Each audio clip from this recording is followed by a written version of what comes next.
Hello everyone, আসসালামু আলাইকুম। আজকে কৌশলের গঠন ভেরি ইম্পর্টেন্ট একটা চ্যাপ্টার, ওয়ান শট এমসিকিউ।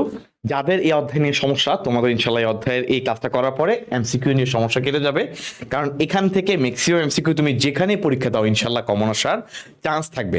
আমি বোর্ড প্রশ্নগুলো আলোচনার পাশাপাশি এর আশেপাশে যে এমসিকিউ গুলো পরীক্ষায় আসতে পারে তাও ইনশাল্লাহ পড়াবো। এই অধ্যায়ের সিকিউর জন্য আলাদা একটা ওয়ান শট ক্লাস তোমাদের কিন্তু ইউটিউবে দেয়া আছে। তোমরা যারা সিকিউ ওয়ান শট ক্লাসটা করতে যাচ্ছ আমার চ্যানেলে ইনশাল্লাহ পেয়ে যাবা। আর যারা এমসিকিউ ওয়ান শট ক্লাসটা খুঁজছিলে, আশা করি আজকের ক্লাসের মাধ্যমে তাদের তৃষ্ণা মিটবে। ভাইয়া তাহলে শুরু করি, যেহেতু এটা একটা বড় অধ্যায়, তোমরা সবাই মনোযোগ দিলেই দেখবা খুব ইজিলি তোমরা এই অধ্যায়ের এমসিকিউ গুলো অ্যান্সার করতে পারছো। ভাইয়া প্রথমে চলে আসি আবিষ্কারের কথায় চলে আসছে। দেখো প্রশ্নটা হচ্ছে কোষ আবিষ্কার করেন কে। যেহেতু এই অধ্যায়টা কোষ দিয়ে শুরু, তাই অবশ্যই এই কোষের আবিষ্কার পড়া লাগবেই। কিছু কিছু জিনিসের আবিষ্কার মাস্ট তোমাকে পারা লাগবে। একটা হচ্ছে কোষ, একটা হচ্ছে মাইটোকন্ড্রিয়া, একটা হচ্ছে প্লাস্টিড। কারণ এগুলো থেকে সিকিউতে কমনলি আসে, স্যাররাও এগুলো বেশি পছন্দ করে। এবার দেখো আর আছে নিউক্লিয়াস। এই কয়েকটা জিনিস তোমার মাস্ট পারা লাগবেই, মানে আছে না যেটা করতেই হবে এরকম। মাইটোকন্ড্রিয়া এইটা আবিষ্কার করেছেন কে? এই বিজ্ঞানী, খুবই খুবই খুবই ইম্পর্টেন্ট। মাইটোকন্ড্রিয়া দেখো, একজন হচ্ছে ভাইয়া আবিষ্কারক, একজন হচ্ছে নামকরণ করেছেন। তাহলে মাইটোকন্ড্রিয়ার কিন্তু দুইটাই পড়া লাগবে। তাহলে মাইটোকন্ড্রিয়ার খেয়াল করে দেখো, নামকরণ করেছেন কার্ল ব্যান্ডা। তাহলে মাইটোকন্ড্রিয়ার নামকরণ কে করেছেন? কার্ল ব্যান্ডা। আর মাইটোকন্ড্রিয়ার আবিষ্কারক হলেন কলিকার। মাইটোকন্ড্রিয়ার আবিষ্কারক কে? বিজ্ঞানী কলিকার। Very important. ভাইয়া প্লাস্টিড এইটা নিয়ে খালি একটা বিজ্ঞানীর নামে আছে, উত্তর হচ্ছে শিম্পার। প্লাস্টিডের জন্য আমরা কার কথা মনে রাখবো? শিম্পার। নেক্সট ভাইয়া nucleus, very very very important. তার বিজ্ঞানীর নাম হচ্ছে রবার্ট ব্রাউন। তাহলে আমাদের এই প্রশ্ন যেটা কোষ আবিষ্কার করেন কে, এইটার উত্তর হচ্ছে ভাইয়া অপশন বি, রবার্ট হুক। খেয়াল করে দেখো এখানে কিন্তু অপশনে রবার্ট ব্রাউনও দেয়া আছে। তোমরা জানো রবার্ট ব্রাউনের ন দিয়ে নিউক্লিয়াস। রবার্ট ব্রাউন কি আবিষ্কার করেছেন? নিউক্লিয়াস, নতে নিউক্লিয়াস। সবাই ইনশাল্লাহ পারবা। খেয়াল করে দেখো লিউয়েনহুক, অ্যান্টনি ভ্যান লিউয়েনহুক, তোমরা পড়েছো আধুনিক ব্যাকটেরিওলজির জনক। এটা তোমাদের এই অধ্যায় কিন্তু না। তোমরা অনেকেই আসো এই হুক দেখে ভাবতে পারো ভাইয়া এইটা কি, এই হুক আর ওই হুক কি একই? না ভাইয়া, এটা হচ্ছে লিউয়েনহুক, আর আমাদের কোষ আবিষ্কার করেছে রবার্ট হুক। অ্যাকচুয়ালি তিনি কিন্তু কোষ আবিষ্কার করেন নাই, তিনি অ্যাকচুয়ালি কোষ প্রাচীর দেখেছিলেন। কারণ তুমি যখন একটা কোষ উপর থেকে দেখবা, তুমি ফার্স্টে কোষের উপরে যে কাভার আছে, যে কাভার দিয়ে কোষটা আবৃত, তুমি অবশ্যই ওইটা দেখতে পাবা, তাই না? তো তিনি দেখতে পেয়েছেন অ্যাকচুয়ালি কোষ প্রাচীর। বাট যেহেতু প্রথম তিনি এটা নিয়ে কাজ করছেন, সো এটা মোটামুটি আমাদের বইয়ে আমাদের কোষ আবিষ্কারক হিসেবে রবার্ট হুককেই আমাদের ধারণা করা হয়, এবং এটাকে মোটামুটি স্বীকৃত নেওয়া হয়েছে। আধুনিক কোষবিদ্যার জনক হচ্ছে সোয়ানসন। আধুনিক কোষবিদ্যা বললে সেটার উত্তর হবে সোয়ানসন। ভাই চলে আসো, আদিকোষী জীব কোনটা? তোমরা জানো আদিকোষ, এই পর্যায়ে টপিকটাই হচ্ছে আদিকোষ প্রকৃত কোষ। আদিকোষ হচ্ছে সবকিছু খারাপ, তোমরা জানো যে ভাইয়া আদিকোষ মানে হচ্ছে সবচেয়ে ফালতু, এর ভিতরে কিছুই নাই। এবং আদিকোষের উদাহরণগুলো খুবই খুবই সুন্দর, খুবই স্পেসিফিক উদাহরণ। খেয়াল করো, একটা হচ্ছে ব্যাকটেরিয়া, এইটা আমরা সবাই জানি যে আদিকোষ হচ্ছে ব্যাকটেরিয়া। আরেকটা আদিকোষের নাম হচ্ছে ভাইয়া মাইকোপ্লাজমা। একটা হচ্ছে ব্যাকটেরিয়া, আর একটা হচ্ছে মাইকোপ্লাজমা। অ্যাকচুয়ালি এইটাই হচ্ছে আমাদের আদিকোষ। এখন পরীক্ষার হলে এই প্রশ্ন যখন সবাই দেখে, তার মধ্যে অনেক চিন্তা হয় কিরকম, দেখো ইস্ট, এমিবা, ভাইয়া এগুলা কিন্তু আদিকোষ না, এগুলো ছত্রাকটা কিন্তু প্রকৃত কোষ। প্লাজমোডিয়াম তো তুমি জানো, ম্যালেরিয়া বেলা পড়ছো, এটা পরজীবী, সো এটা কিন্তু ভুলেও এটা আদিকোষ না। তাহলে উত্তর কি হচ্ছে? উত্তর হচ্ছে মাইকোপ্লাজমা। তাহলে আদিকোষের কিছু স্পেসিফিক এমসিকিউ আমাদের পড়তে হবে। ভাইয়া আদিকোষ মানে ওর ভিতরে কোনো অঙ্গাণু নাই এক্সেপ্ট রাইবোজোম। তাহলে এদের অনলি শুধুমাত্র একটা অঙ্গাণু থাকে, তার নাম হচ্ছে রাইবোজোম। তাহলে কেন এই রাইবোজোম আছে? কারণ রাইবোজোমের কাজ হচ্ছে প্রোটিন তৈরি করা। তুমি জানো ভাইয়া এই রাইবোজোম আছে বলেই সে কিন্তু প্রোটিন তৈরি করতে পারে। আর যদি সে প্রোটিন তৈরি করতে না পারতো, তাহলে তো সে বাঁচতেই পারবে না। Because each and every cell in our body needs protein. Why? Because protein is called the language of life. Protein প্রোটিনকে বলা হয় জীবনের ভাষা। সো তোমার যদি প্রোটিন তৈরি না হয়, তোমার ভিতরে কোনো প্রকারের কোষের সিগন্যাল বা কোষ হিসেবে তোমার যে যোগ্যতা সেটাই থাকবে না, কারণ প্রোটিনের মাধ্যমে আমাদের প্রত্যেকটা বৈশিষ্ট্যগুলা প্রকাশিত হয়। ভাইয়া একটা সিম্পল জিনিস খেয়াল করো, তুমি অনেকগুলা এনজাইমের নাম শুনছো, রাইট? তুমি পরিপাকের অনেকগুলা এনজাইমের নাম শুনছো, তুমি তোমার জীবনে অনেক অনেক হরমোনের নাম শুনছো না যে গ্রোথ হরমোনের কারণে মানুষ বড় হয়, থাইরয়েডের হরমোনের কারণে এই সমস্যা ওই সমস্যা। তো তুমি অনেক হরমোনের কথা তুমি জীবনে শুনছো, তুমি অনেক অনেক অ্যান্টিবডির কথা জীবনে শুনছো, যে জীবাণুর বিরুদ্ধে কাজ করে অ্যান্টিবডি। ভাইয়া এইরা যারা আছে এরা সবাই হচ্ছে প্রোটিন দিয়ে তৈরি হয়। So ultimately for your living you need protein. Protein is called the language of life, বা জীবনের ভাষা। সো তোমার প্রোটিন লাগবেই, একটা কোষ হতে গেলে তাকে প্রোটিন লাগবেই, এই জন্য তার মধ্যে রাইবোজোম আছে। ভাইয়া পার্থক্যটা হচ্ছে আদি কোষের যে রাইবোজোম সেটা হচ্ছে 70S ধরনের।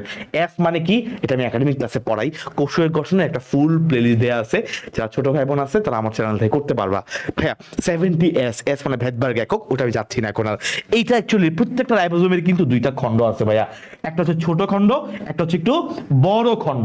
ছোট খণ্ড বড় খণ্ড দুইটা খণ্ড মিলে তৈরি হয় রাইবোজোম, মাঝখানে একটু গ্যাপ থাকে, এই গ্যাপ দিয়ে আরএনএ চলাচল করে, ওটা বাদ দাও। এই যে 70S, এটাকে ভাঙলে আমরা পাই 50S এবং 30S, যোগ করলে কিন্তু 80 হয়, 70 হয় না। কিন্তু ভাইয়া আমি ভুল লিখছি, কারণ ছোট বড় আগে বড় লিখে ফেলছি, খেয়াল করো। উপর হচ্ছে ধরো 30S, নিচে হচ্ছে 30S, আর নিচে হচ্ছে 50S, তাহলে এই ছোট বড় মিলিয়ে লিখলাম। তাহলে ভাইয়া এটা কেন যোগ করলে 70 হয় সেটা অ্যাকচুয়ালি একাডেমিক ক্লাসে পড়া, এটা ভাই এখন আর পড়াচ্ছি না। তাহলে আশা করি তোমরা ইনশাআল্লাহ এমসিকিউর জন্য পারবা যে দুইটা খণ্ড আছে 30 এবং 50, এবং সেটার রাইবোজোম যদি বলা হয় শুধু রাইবোজোম কোনটা, তাহলে হচ্ছে 70S ধরনের। ঠিক আছে ভাইয়া? আচ্ছা, নেক্সট হচ্ছে আদি কোষের কিন্তু কোষ প্রাচীর থাকতে পারার সম্ভাবনা আছে, কারণ তোমরা সবাই জানো ব্যাকটেরিয়ার কিন্তু কোষ প্রাচীর আছে। সো এটা একটা ভেরি ইম্পর্টেন্ট জিনিসপত্র। এবার হচ্ছে দেখো, যেহেতু আদি কোষের নিউক্লিয়াস থাকে না, ওদের নিউক্লিয়াসের পরিবর্তে একটা আলাদা জিনিস থাকে ভাইয়া, তাকে বলা হয় নিউক্লিওয়েড। তোমাদের বাংলা বই লিখতে তোমাদের বইয়ের জন্য তোমাদের মিল হবে ভাইয়া। এটা কি থাকে? নিউক্লিওয়েড, অর্থাৎ নিউক্লিয়াসের মতো দেখতে। অয়েড মানে হচ্ছে মতো। নিউক্লিয়াসের মতো একটা জায়গা থাকে যেখানে ডিএনএটা ছড়ানো থাকে। এইগুলো হচ্ছে মোস্ট ইম্পর্টেন্ট। বাকিগুলো তুমি পারবা। মানুষের সাথে উল্টা চিন্তা করবা, মানুষ তো প্রকৃত কোষ, মানুষের যে সকল কমন বৈশিষ্ট্য আছে এইগুলোকে তুমি যদি উল্টায় দাও, তুমি ইনশাল্লাহ আদি কোষের বৈশিষ্ট্য পেয়ে যাবা। ভাইয়া তাহলে আমরা মোটামুটি একটা আইডিয়া পেলাম এবং অনেকগুলো এমসিকিউ শিখলাম। চলো আমরা নেক্সট চলে যাই। মধ্য পর্দায় অধিক পরিমাণে কি থাকে? মধ্য পর্দায় কথাটা কেন আসছে তোমরা জানো, ধরো এইটা একটা কোষ, এখানে একটা কোষ আছে, এখানে একটা কোষ, এর পাশে এখানে একটা কোষ, এই দুইটা কোষের মাঝখানে যে পর্দা, এই পর্দাটাই হচ্ছে মধ্য পর্দা। তাহলে ভাই এই মাঝখানে এই যে পর্দাটা আছে তাকেই বলা হয় মধ্য পর্দা। এটা কেন ইম্পর্টেন্ট? কারণ এই মধ্য পর্দার কারণেই কিন্তু দুইটা কোষ আলাদা হয়। এবার খেয়াল করে দেখো, মধ্য পর্দার দুই পাশে থাকে কোষ প্রাচীর। যেহেতু আমরা উদ্ভিদ কোষ নিয়ে আলোচনা করতেছি, দুই পাশে কি থাকে? কোষ প্রাচীর। এই যে ধরো এই কোষ প্রাচীরের প্রাথমিক প্রাচীর, এরপরে মনে করো দ্বিতীয় লেয়ার থাকে, এই যে দ্বিতীয় লেয়ার, একইভাবে ভিতরে সেম। সো মধ্যপর্দা ইম্পর্টেন্ট কেন? কারণ দুইটা কোষকে আলাদা করে। এবং মধ্যপর্দায় বেশি পরিমাণে থাকে হচ্ছে পেকটিক অ্যাসিড। এই পেকটিক অ্যাসিড থাকার কারণে মধ্যপর্দাটা একটু তারল্য ভাব থাকে, হ্যাঁ, একটু নরম ভাব থাকে, শক্ত হয় না। তাহলে মধ্য পর্দায় অধিক পরিমাণে কি থাকে? Pectic acid. তাহলে ভাইয়া বাকি যে অপশনগুলো আছে এগুলো একটু খেয়াল করো। সেলুলোজ, এইটা তোমার ভুল করা যাবে না, এইটা যে কত ইম্পর্টেন্ট ভাই। এই সেলুলোজ কই থাকে? সেলুলোজ থাকে কোষ প্রাচীর। কোষ প্রাচীরের মূল উপাদান হলো সেলুলোজ। আরো কিছু আছে যেমন গ্লাইকোপ্রোটিন, সেও কিন্তু কোষ প্রাচীরের উপাদান। So very very very important. তাহলে কোষ প্রাচীরের উপাদান একটা হচ্ছে সেলুলোজ, আর একটা হচ্ছে গ্লাইকোপ্রোটিন। কিন্তু সেলুলোজ ভুল করা যাবে না, কারণ কোষ প্রাচীরের প্রধান উপাদানটাই হচ্ছে cellulose. Very important. Lignin suberin, এটা অ্যাকচুয়ালি সেকেন্ডারি প্রাচীরের মধ্যে থাকে। কোষ প্রাচীরের প্রাথমিক প্রাচীর যেটা, এই প্রাথমিক প্রাচীর তৈরি হয় সেলুলোজ দিয়ে, সেকেন্ডারি প্রাচীরে লিগনিন থাকতে পারে। তাহলে এই যে এটা ভাই একটু মার্ক করে দিই, লাল রং দিয়ে মার্ক করে দিলাম, এটা হচ্ছে অ্যাকচুয়ালি মধ্যপর্দার এদিকে প্রাথমিক প্রাচীর। খেয়াল করো ভাইয়া, এখানে আরো একটা ইম্পর্টেন্ট এমসিকিউ আছে। সেটা কি দেখো, এই যে দুইটা কোষ পাশাপাশি আছে, এই দুইটা কোষের মাঝে তুমি একটা শব্দ শুনছো কিনা, যে প্লাজমা ডেজমাটা, এই নামে একটা শব্দ আছে, তুমি জানো কিনা ভাইয়া? প্লাজমা ডেজমাটা। দুইটা কোষের মধ্যে এই যে মাঝখানে একটু গ্যাপ, নলাকার একটা সংযোগ তৈরি হয়, যে সংযোগ দিয়ে দুইটা কোষ পরস্পর কানেক্টেড থাকে, দুইটা কোষ পরস্পর যুক্ত থাকে। এই যে নলাকার সংযোগ, এই কোষের মালপত্র ওই কোষে যাবে বা ওই কোষ থেকে এই কোষে আসবে, এই যে নলাকার সংযোগ, এই যে নলাকার সংযোগটা তাকেই বলা হয় প্লাজমা ডেজমাটা। তাহলে প্লাজমা ডেজমাটার কিছুই না, এটা হচ্ছে দুইটা কোষের মধ্যে একটা জয়েন্ট, একটা পাইপ কানেকশন, নলাকার একটা পাইপের মতো আর কি, পাইপের মতো একটা কানেকশন, যেটার মাধ্যমে দুইটা কোষের মধ্যে সংযোগ সাধন হয়। তাহলে এটা হচ্ছে প্লাজমা ডেজমাটা, ভেরি ইম্পর্টেন্ট পার্ট গেল। চলে আসবে নেক্সট এমসিকিউতে। কোষ প্রাচীর প্রধানত নিচের কোনটি দিয়ে গঠিত হয়? মাত্রই বললাম কোষ প্রাচীরের এইটা তোমাকে পারাই লাগবে ভাইয়া। প্রধানত হয়, আমি আগেই বলেছি, সেলুলোজ। খুবই খুবই খুবই ইম্পর্টেন্ট। কোষ প্রাচীর তোমরা জানো, কোষ প্রাচীর হচ্ছে উদ্ভিদ কোষের বৈশিষ্ট্য, রাইট? প্রাণী কোষে কিন্তু কোষ প্রাচীর থাকে না। কোষ প্রাচীর কই থাকে? উদ্ভিদ কোষে। উদ্ভিদ কোষ ছাড়াও এ থাকে হচ্ছে ব্যাকটেরিয়ার মধ্যে। ব্যাকটেরিয়ার মধ্যে কিন্তু কোষ প্রাচীর থাকতে পারে। এবার খেয়াল বেশ উপাদানের পার্থক্য আছে, হ্যাঁ, উপাদানের পার্থক্য আছে, এটা আমি অনুজীব অধ্যায়ের এমসিকিউতে হয়তো পড়াইছি। খেয়াল করো ভাইয়া, এই যে সেলুলোজ, এই সেলুলোজ মূলত তৈরি হয় অসংখ্য বিটা গ্লুকোজ দিয়ে, অসংখ্য বিটা গ্লুকোজ দিয়ে। এটা অ্যাকচুয়ালি একটা এমসিকিউ ট্রিক্স আছে, বুঝছো? যাদের নামগুলা সেলু দিয়ে শুরু হয়, সেলু, যেমন সেলুলোজ, বা যাদের নামের মধ্যে সেলু আছে, যেমন ধরো ভাইয়া হেমি সেলুলোজ, তাহলে সেলুলোজ, হেমি সেলুলোজ বা সেলোবায়োস, এই যে যাদের নামের মধ্যে সেলু ওয়ার্ডটা আছে তারা সবাই হচ্ছে বিটা গ্লুকোজ। তো যাদের নামের মধ্যে সেলু পাবা, সেলু সেলু সেলু, বুঝবা, তারা হচ্ছে সবাই beta glucose, not alpha, it is beta glucose. So এটা ভেরি ইম্পর্টেন্ট ভাইয়া, ঠিক আছে? তো আমাদের এইটার উত্তরটা কি হচ্ছে? এর উত্তর হচ্ছে সেলুলোজ। ভাইয়া এখানে কাইটিনের কথা বলছে, কাইটিন কিন্তু পরীক্ষায় আসার মতো একটা এমসিকিউ, যদিও এই অধ্যায়ে তোমাদের এখন আর পুরোপুরি নাই। ছত্রাকের কোষ প্রাচীর হচ্ছে কাইটিন নির্মিত, ছত্রাকের জন্য কিন্তু ইম্পর্টেন্ট, তাহলে ছত্রাক কিন্তু আমাদের এখানে পড়বে। ছত্রাকের কোষ প্রাচীর কিন্তু কাইটিন নির্মিত, ভেরি ভেরি ভেরি ইম্পর্টেন্ট। ভাইয়া কোষ ঝিল্লি, তাহলে দেখো এই যে পড়াচ্ছি এখানে একটা শব্দ আছে কোষ ঝিল্লি, তো তোমরা জানো, রাইট? তোমরা এইটা কিন্তু অনেকেই প্যাচ লাগাই ফেলো। অনেকে ভাবে কি যে কোষ প্রাচীর যার আছে তার মনে হয় কোষ ঝিল্লি নাই। না ভাইয়া, কোষ ঝিল্লি হচ্ছে সবার আছে, কোষ ঝিল্লি সবার, আর এই কয়েকজনের এক্সট্রা করে কোষ প্রাচীর থাকে। এটা হচ্ছে আসলে মেইন বেসিক, যে কোষ ঝিল্লি সবার আছে, কারণ কোষের চারপাশে একটা পাতলা আবরণ থাকবেই, এটা হচ্ছে কোষ ঝিল্লি। চলে আসি নেক্সট এমসিকিউতে। কোষ প্রাচীরের ক্ষুদ্রতম গাঠনিক একক, ভেরি ইম্পর্টেন্ট। দেখো যদি বলা হয় কোষ প্রাচীর প্রধানত কি দিয়ে গঠিত হয়, নট একক, কি দিয়ে গঠিত হয় বললে সেলুলোজ, আর যদি বলে ক্ষুদ্রতম গাঠনিক একক সেটা হচ্ছে ভাইয়া মাইসেলি, ভেরি ভেরি ভেরি ইম্পর্টেন্ট। কোষ প্রাচীরের ক্ষুদ্রতম গাঠনিক একক কোনটা? উত্তর হচ্ছে মাইসেলি। খেয়াল করে দেখো, এই হচ্ছে সেই মাইসেলি, সে হচ্ছে কোষ প্রাচীরের ক্ষুদ্রতম গাঠনিক একক। এটা অ্যাকচুয়ালি আর কিছুই না ভাইয়া, এটা মূলত জাস্ট কিছুই না, সেলুলোজ দিয়ে তৈরি হয়। অসংখ্য সেলুলোজ, এরকম অসংখ্য সেলুলোজ একসাথে মিলে মাইসেলি তৈরি করে। এটা অনেকগুলো ধাপ আছে। ফার্স্টে সেলুলোজ থেকে সেলুলোজ চেইন তৈরি হয়, এই চেইন থেকে পরে মাইসেলি হয়, এই মাইসেলি থেকে পরবর্তীতে মাইক্রোফাইব্রিল হয়, মাইক্রোফাইব্রিল হয়, এই মাইক্রোফাইব্রিল গুলো পরবর্তীতে একসাথে মিলে ম্যাক্রোফাইব্রিল হয়। সো এখানে একটা এরকম একটা ফ্লো চার্ট আছে, বুঝছো? তো এই বেসিক জিনিসটা তুমি একটু ক্লিয়ার রাখবা। আর যদি কেউ বাড়তি এমসিকিউ, অ্যাকচুয়ালি এটা আমি এতটুকু পর্যন্ত পড়াই এইচএসসি লেভেলে, কারণ এডমিশনে গিয়ে দেখা যায় সংখ্যাগুলো পড়া লাগে, যে কয়টা মাইক্রোফাইব্রিল মিলে ম্যাক্রো হচ্ছে, এগুলো এডমিশনে গিয়ে বেশি কমনলি আসে, বাট এইচএসসিতে খুব বেশি একটা এর আগে আমি আসতে দেখি নাই। দ্যাট ইজ ওয়াই আমি এখন পর্যন্ত বেসিক কাঠামোটাই পড়াইলাম। তাহলে মাইসেলি মিলে তৈরি করে মাইক্রোফাইব্রিল, মাইক্রো মানে ছোট চিকন, এরপরে এইগুলা মিলে তৈরি করে পরবর্তীতে ম্যাক্রোফাইব্রিল। দ্যাট ইজ ইট মাই বয়। খেয়াল করে দেখেন নেক্সট কোশ্চেন, নিচের চিত্রে এ চিহ্নিত অংশটা কি? ভাইয়া দেখো, এটা একটা কোষ, এটা একটা কোষ, দুইটা কোষের মাঝে এটা হলো কালো দাগ, যেটা এটা হলো মধ্য পর্দা, তুমি অলরেডি জানো, একটু আগে ছবি এঁকে দেখাইছি। এরপরে এটা এ দিয়ে যেটা মার্কিং করা আছে, বুঝতেই পারছো এটা আর কিছুই না, প্রাথমিক প্রাচীর। এই হচ্ছে প্রাইমারি প্রাচীর বা প্রাথমিক প্রাচীর। বলতো প্রাইমারি প্রাচীরের মূল উপাদান কি? প্রাইমারি প্রাচীরের মূল উপাদান হচ্ছে, ইউ অল নো, যে সেলুলোজ, রাইট? মাত্রই পড়িয়েছি সেলুলোজ, এবং এটা পার্সেন্টেজ যদি কেউ পড়তে পারো দ্যাট ইজ মোর গুড, 40%। কত পার্সেন্ট? 40%, ঠিক আছে? তার অর্ধেক হচ্ছে হেমি সেলুলোজ, তার অর্ধেক কি? হেমি সেলুলোজ, এবং এইটার পার্সেন্টেজ হচ্ছে 20%। মাই বয়, ভেরি ইম্পর্টেন্ট। আরেকটা আছে গ্লাইকোপ্রোটিন, এটা পার্সেন্টেজটা বইয়ে আছে। গ্লাইকোপ্রোটিন হচ্ছে 40-এর অর্ধেক হচ্ছে 20, 20-এর অর্ধেক হচ্ছে 10%। এই কয়েকটা পার্সেন্টেজ তুমি পড়তে পারো, ঠিক আছে ভাইয়া? তাহলে এই হচ্ছে আমাদের প্রাইমারি প্রাচীর। চলে আসি কোষ ঝিল্লির ক্ষেত্রে কোনটা প্রযোজ্য? কোষ ঝিল্লি, মাত্রই বললাম কোষ ঝিল্লি কিন্তু ভাইয়া, আর যাই হোক এটা সবার আছে, রাইট? সবার আছে, উদ্ভিদ কোষেরও আছে, প্রাণী কোষেরও আছে। কোষ প্রাচীর যেটা, ওইটাতে পার্থক্য হয়। কোষ প্রাচীর এক্সট্রা লেয়ার, ওইটা থাকে উদ্ভিদ কোষের মধ্যে, কিন্তু প্রাণী কোষ বলো উদ্ভিদ কোষ বলো সবারই কোষ ঝিল্লি আছেই আছে। আচ্ছা, তো খেয়াল করে দেখো, প্রথমে আমরা বলছে কোনটা প্রযোজ্য, রাইট? কোনটা সঠিক? আমরা প্রথম প্রশ্ন দেখবো, বলছে ভেদ্য। আসলে ভাইয়া কোষ ঝিল্লি কিন্তু ভেদ্য না, কোষ ঝিল্লি হচ্ছে অর্ধভেদ্য।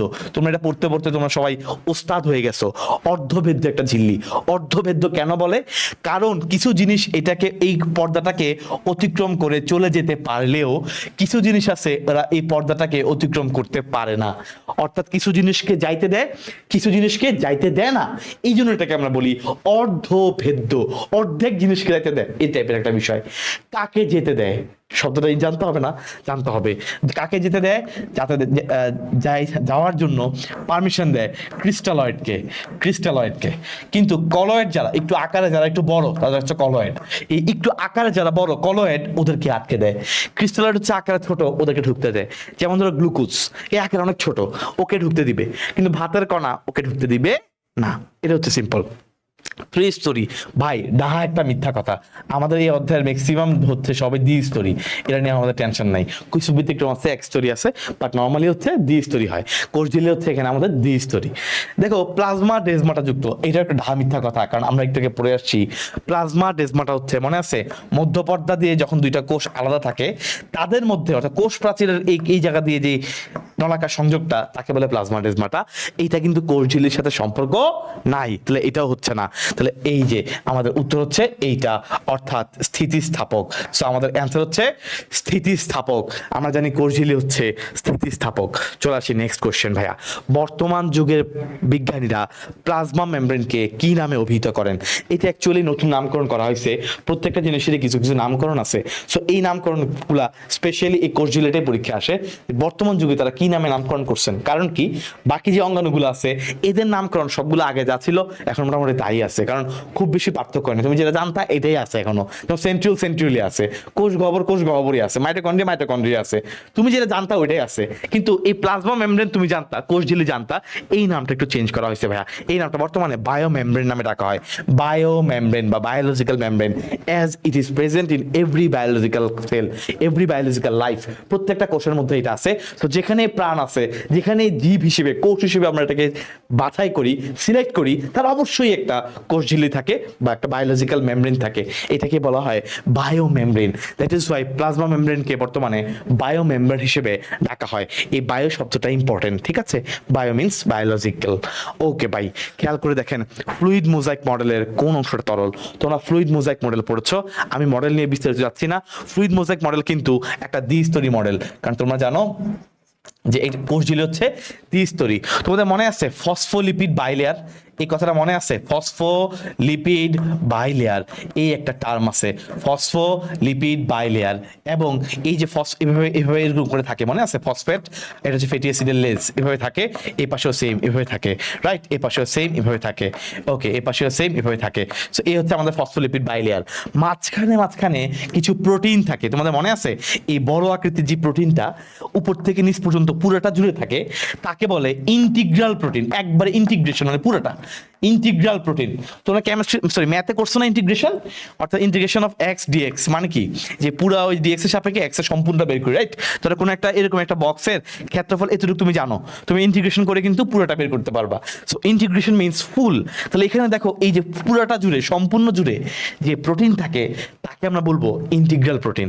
আর যে প্রোটিনটা ভাইয়া শুধুমাত্র ধরো এক পাশে থাকে, তাকে বলা হয় পেরিফেরাল প্রোটিন। ঠিক আছে, এটা হচ্ছে বেসিক কথাবার্তা। এখন বলছে কোন অংশটা তরল? Very very very important. দেখো তরল কোনটা হবে? তুমি যে চর্বি খাও, দেখো চর্বি গরম করলে লিকুইড হয়ে যায়, তরল হয়ে যায়, আবার জমাট বাঁধলে চর্বি হয়। তেল কি? এটা লিপিড জাতীয় পদার্থ, এটা হচ্ছে তরল। তুমি বুঝতেই পারছো লিপিড হচ্ছে অ্যাকচুয়ালি এখানে তরল। তাহলে অ্যান্সার হচ্ছে লিপিড। ঠিক আছে ভাইয়া, লিপিড হচ্ছে এখানে তরল। আচ্ছা, তো এখানে আরেকটা শব্দ আছে, একটা হচ্ছে গ্লাইকোলিপিড। গ্লাইকোলিপিড মানে হচ্ছে লিপিডের সাথে, যখন ধরো এই লিপিডের সাথে, সাপোজ এই লিপিডের সাথে এখানে শর্করা আছে, তো এইটাকে বলে গ্লাইকোলিপিড।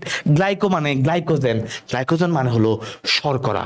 তাহলে শর্করার সাথে লিপিড, তাকে আমরা বলি গ্লাইকোলিপিড।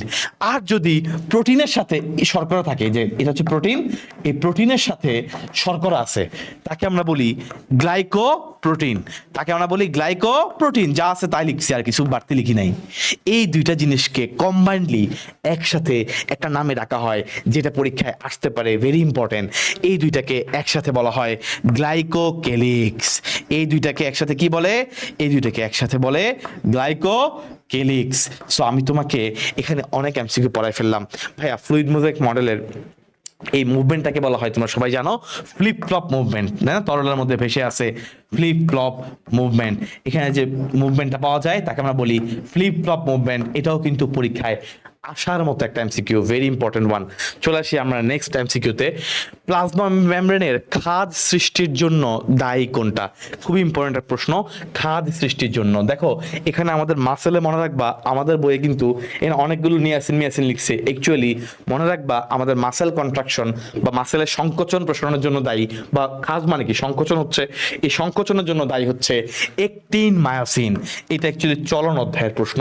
বাট যেহেতু একটা কোষের সংকোচন বা পেশির সংকোচন হওয়া মানে হচ্ছে ওই কোষের যে প্লাজমা মেমব্রেন তার মধ্যে সংকুচিত হওয়া, তার মধ্যে খাদ সৃষ্টি হওয়া, এবং এটার জন্য দায়ী হচ্ছে একটিন এবং মায়োসিন। নিয়াসিন মিয়াসিন বলতে কোনো শব্দ আমাদের লাগবে না, একটিন এবং মায়োসিন মনে একবার মুখস্থ করে ফেলবা, একটিন এবং মায়োসিন। এবং একই কথা তোমরা এই অধ্যায়ে একটু পরে পাবা। আমাদের কোষের মধ্যে অনেকগুলা তন্তু আছে যারা একটা কোষকে শক্ত করে ধরে রাখে, এদেরকে আমরা বলি সাইটোস্কেলেটন বা কোষের কঙ্কাল। এই কঙ্কালের মধ্যে অনেকগুলো তন্তু আছে, রাইট? বলছি মাত্র 3 ধরনের তন্তু আছে। তার মধ্যে যেই তন্তুটা সংকোচন প্রসারণে কাজ করে তাকে বলে একটিন ফিলামেন্ট। দেখছো? তাহলে একটিন মানে তুমি বুঝবা, যেখানে সংকোচন প্রসারণের কোনো কনসেপ্ট আছে বুঝবা, ওখানে হচ্ছে একটিন কথাটা তুমি পাবা। তাহলে একটিন ফিলামেন্ট, এই তন্তুটা হচ্ছে সংকোচন করে। সো তুমি যদি পরীক্ষায় দেখো যে তোমার পরীক্ষা আসছে যে কোন সাইটোস্কেলেটনটি মাংসপেশির সংকোচন অথবা কোষের সংকোচনের জন্য দায়ী, উত্তর হচ্ছে একটিন ফিলামেন্ট।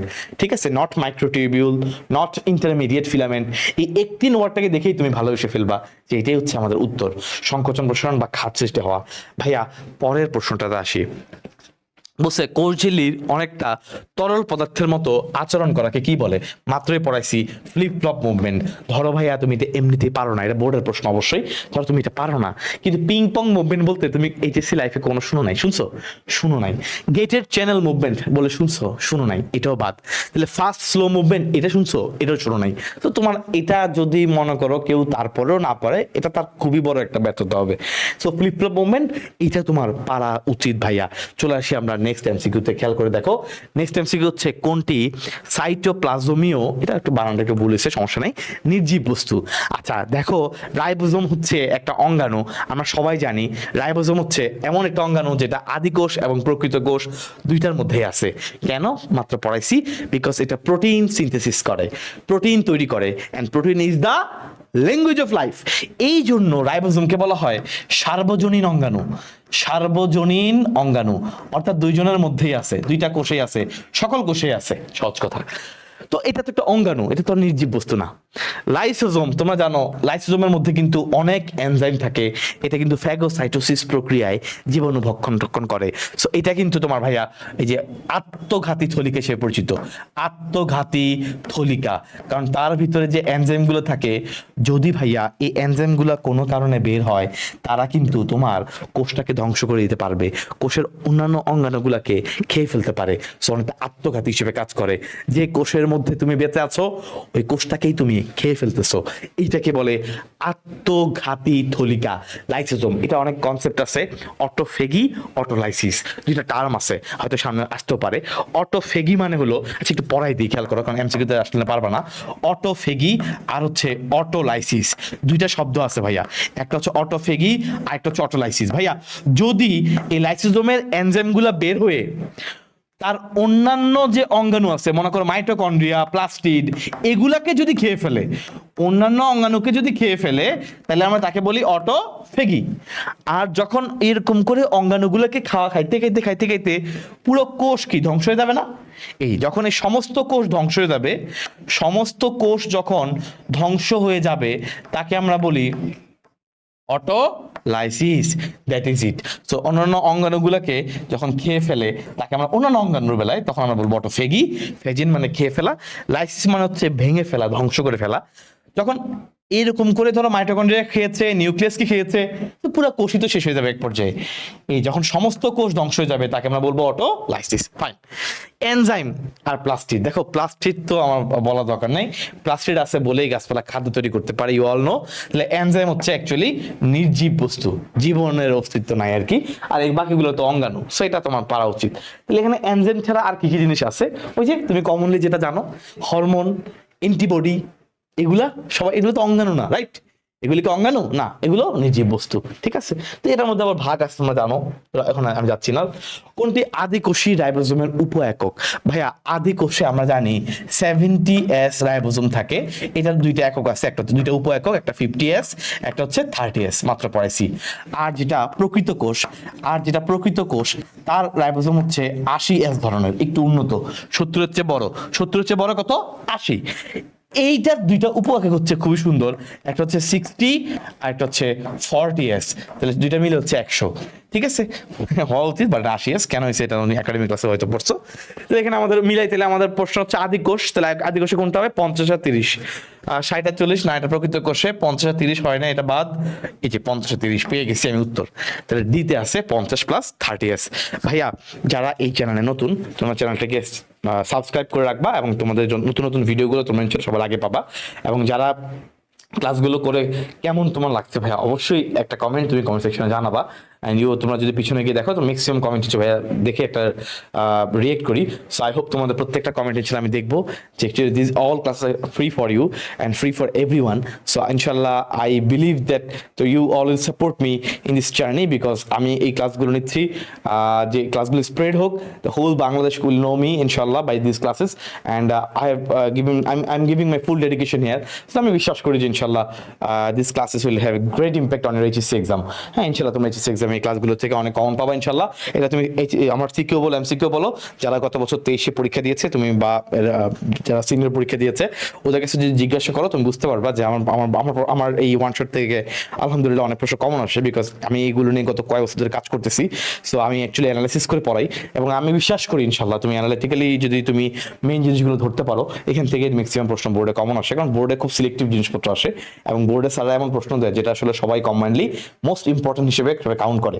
কারণ নাইলে তো মনে করো, ধরো তুমি অনেক ভালো স্টুডেন্ট হতে পারো, আর ধরো ওই একটা গ্রামের একটা মানে খুবই একটা প্রত্যন্ত অঞ্চলে একটা কলেজ থাকতে পারে, যেখানে কিছু স্টুডেন্ট ভালো থাকলেও অনেক স্টুডেন্ট থাকে খারাপ, মানে পড়াশোনা ঠিক মতো হয়তো করে উঠতে পারে না এনিহাও। সো দেখা গেছে যে একটা বোর্ড চিন্তা করে, একটা গ্রস চিন্তা করে, সবার কথা চিন্তা করে হচ্ছে মোটামুটি যে একটা অধ্যায়ের যে মোস্ট ইম্পর্টেন্ট পার্টগুলো আছে এখান থেকে প্রশ্ন দেয়।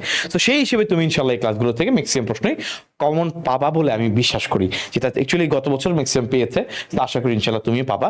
সো এই ক্লাসগুলো তোমার কাছে কেমন লেগেছে তুমি মানে কয়েক সেকেন্ড সময় নিয়ে জাস্ট কমেন্ট সেকশনে একটা জানাবা।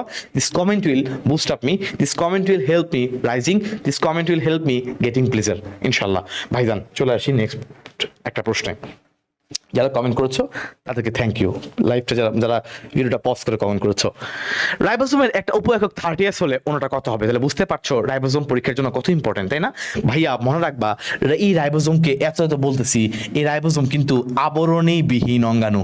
রাইবোজোমের কিন্তু কোনো আবরণ নাই, কারণ ভাই সে প্রোটিন তৈরি করবে, সো তার মধ্যে এমআরএনএ সে সংযুক্ত হয়, অনেক কাহিনী হয় তোমরা জানো ট্রান্সলেশন প্রক্রিয়ায়। এখন ও যদি ভাইয়া কোনো আবরণ থাকে, তাহলে দেখো এমআরএনএ যখন তার সাথে সংযুক্ত হবে, এমআরএনএ যখন প্রোটিন তৈরি করার জন্য তার কাছে আসবে, ফার্স্টে আগে তোমার এই আবরণটা ভেদ করতে হবে, এরপরে ভিতরে যাইতে হবে, সো অনেক লেন্দি প্রসেস। বাট প্রোটিন কিন্তু আমাদের বডিতে প্রত্যেকদিন প্রতিনিয়ত তৈরি হচ্ছে, তো এত ফাস্ট একটা মুভমেন্ট করার জন্য আল্লাহ তাআলা কি সুন্দরভাবে রাইবোজোমের উপরে কিন্তু কোনো আবরণ দেন নাই, যেন রাইবোজোম খুব সুপার ফাস্ট কাজ করতে পারে। কারণ রাইবোজোমের কাজ হচ্ছে প্রোটিন তৈরি করা, সো খুব মানে ওর সাথে অনেকে এসে সংযুক্ত হয়, এই হয় সে হয়। তুমি যদি আবরণ থাকে, সংযুক্ত হতে কিন্তু খুব বেশি ঝামেলা হবে। That is why it does not contain any membrane. Okay ভাইয়া, তাহলে আমরা মোটামুটি আবরণে ভিন কনসেপ্টটা বুঝলাম। এবার আসি 30S। আচ্ছা, রাইবোজোম নামকরণ কে করছেন? খেয়াল করো, রাইবোজোম, রতে রাইবোজোম, রতে রবার্টস, রতে রাইবোজোম, রতে রবার্টস। আচ্ছা, উপরে যদি 30S হয় আর একটা কত হবে? একটা 30 একটা 50, দুইটা মিলে হচ্ছে 70S, মানে আদিকোষ। বুঝতে পারছো? তাহলে একটা 30 হলে আর একটা হচ্ছে 50S। এস মানে হচ্ছে বিজ্ঞানী ভ্যাটবার্গের নাম অনুযায়ী আসছে, এস দিয়ে বিজ্ঞানী ভ্যাটবার্গের নাম শুরু, যদিও উচ্চারণে এস নাই কিন্তু বিজ্ঞানীর নাম আছে। ওইটা একটা একক। কি হারে অধক্ষিপ্ত হয়? অধক্ষেপণের হার প্রত্যেকটা জিনিসেরই কি একটা একক আছে, এটা হচ্ছে অধক্ষেপণের হারের একক।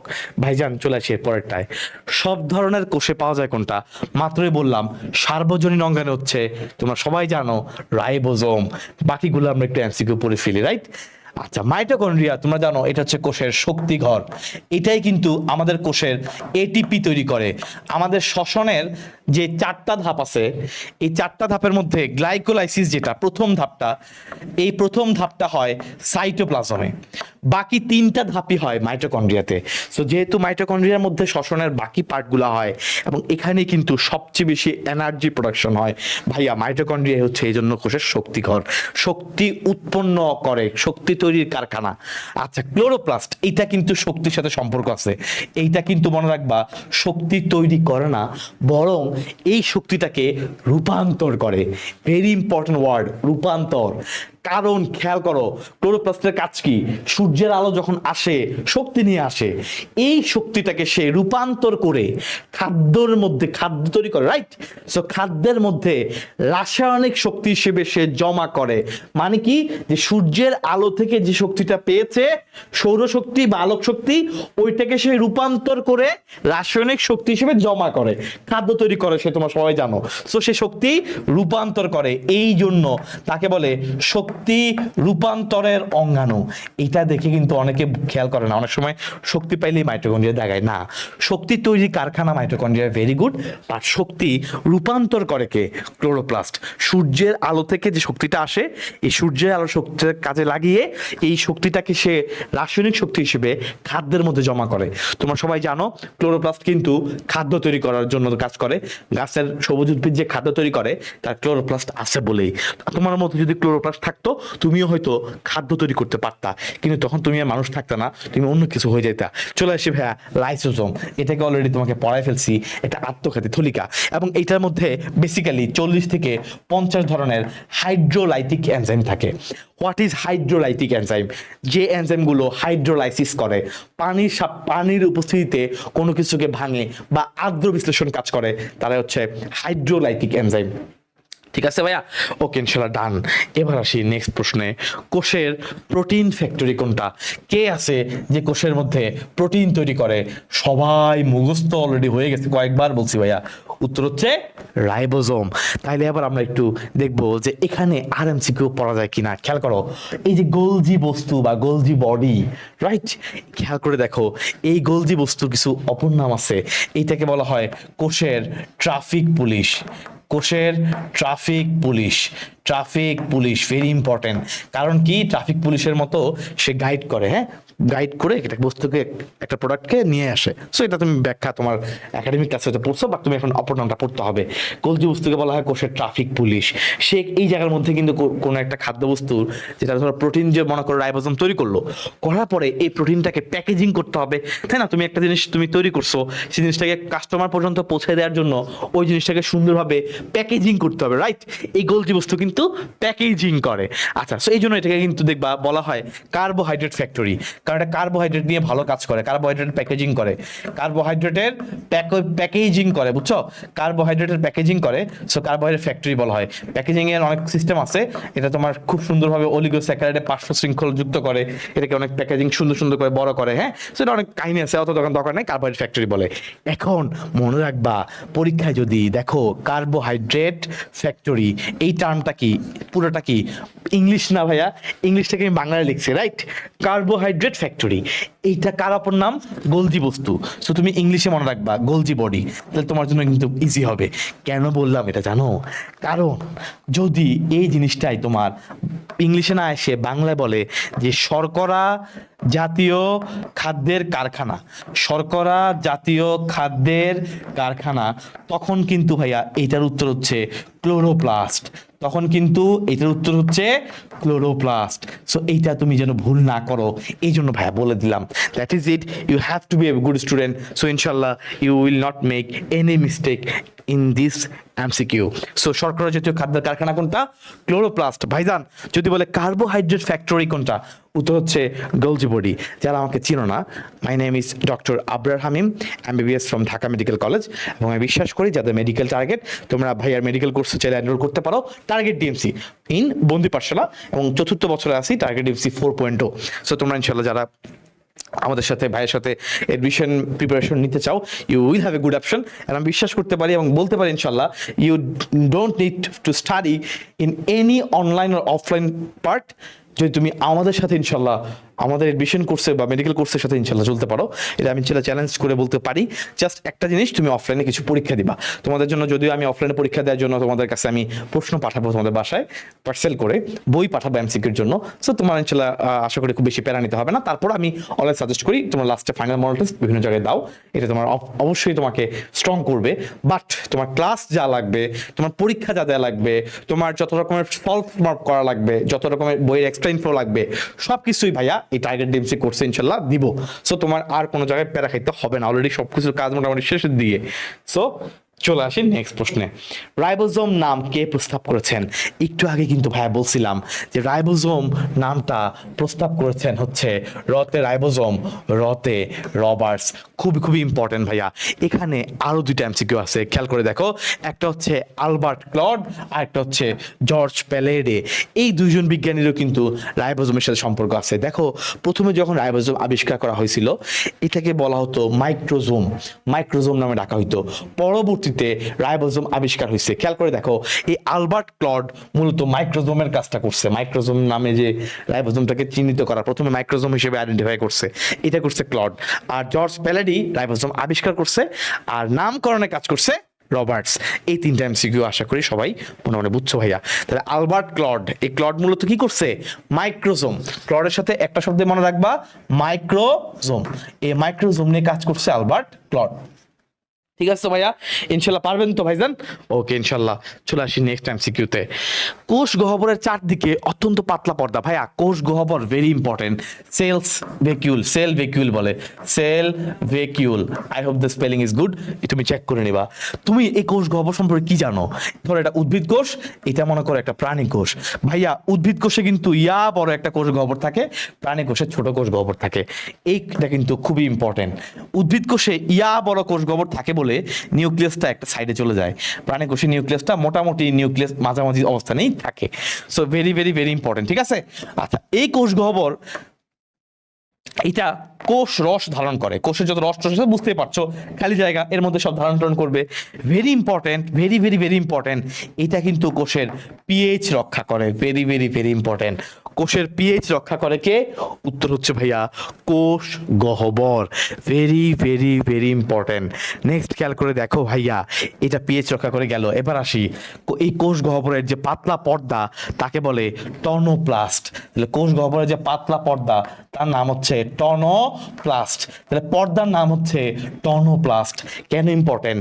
কারণ এই পর্দার আশেপাশে সাইটোপ্লাজমের অংশটাকে ওই টনোপ্লাস্ট থেকেই তাকে নামকরণ করা হয় টনোপ্লাজম। কারণ বুঝতে পারছো বলছে কি, যে এই পাতলা পর্দার আকারে বিস্তৃত সাইটোপ্লাজমের অংশটার নাম কি?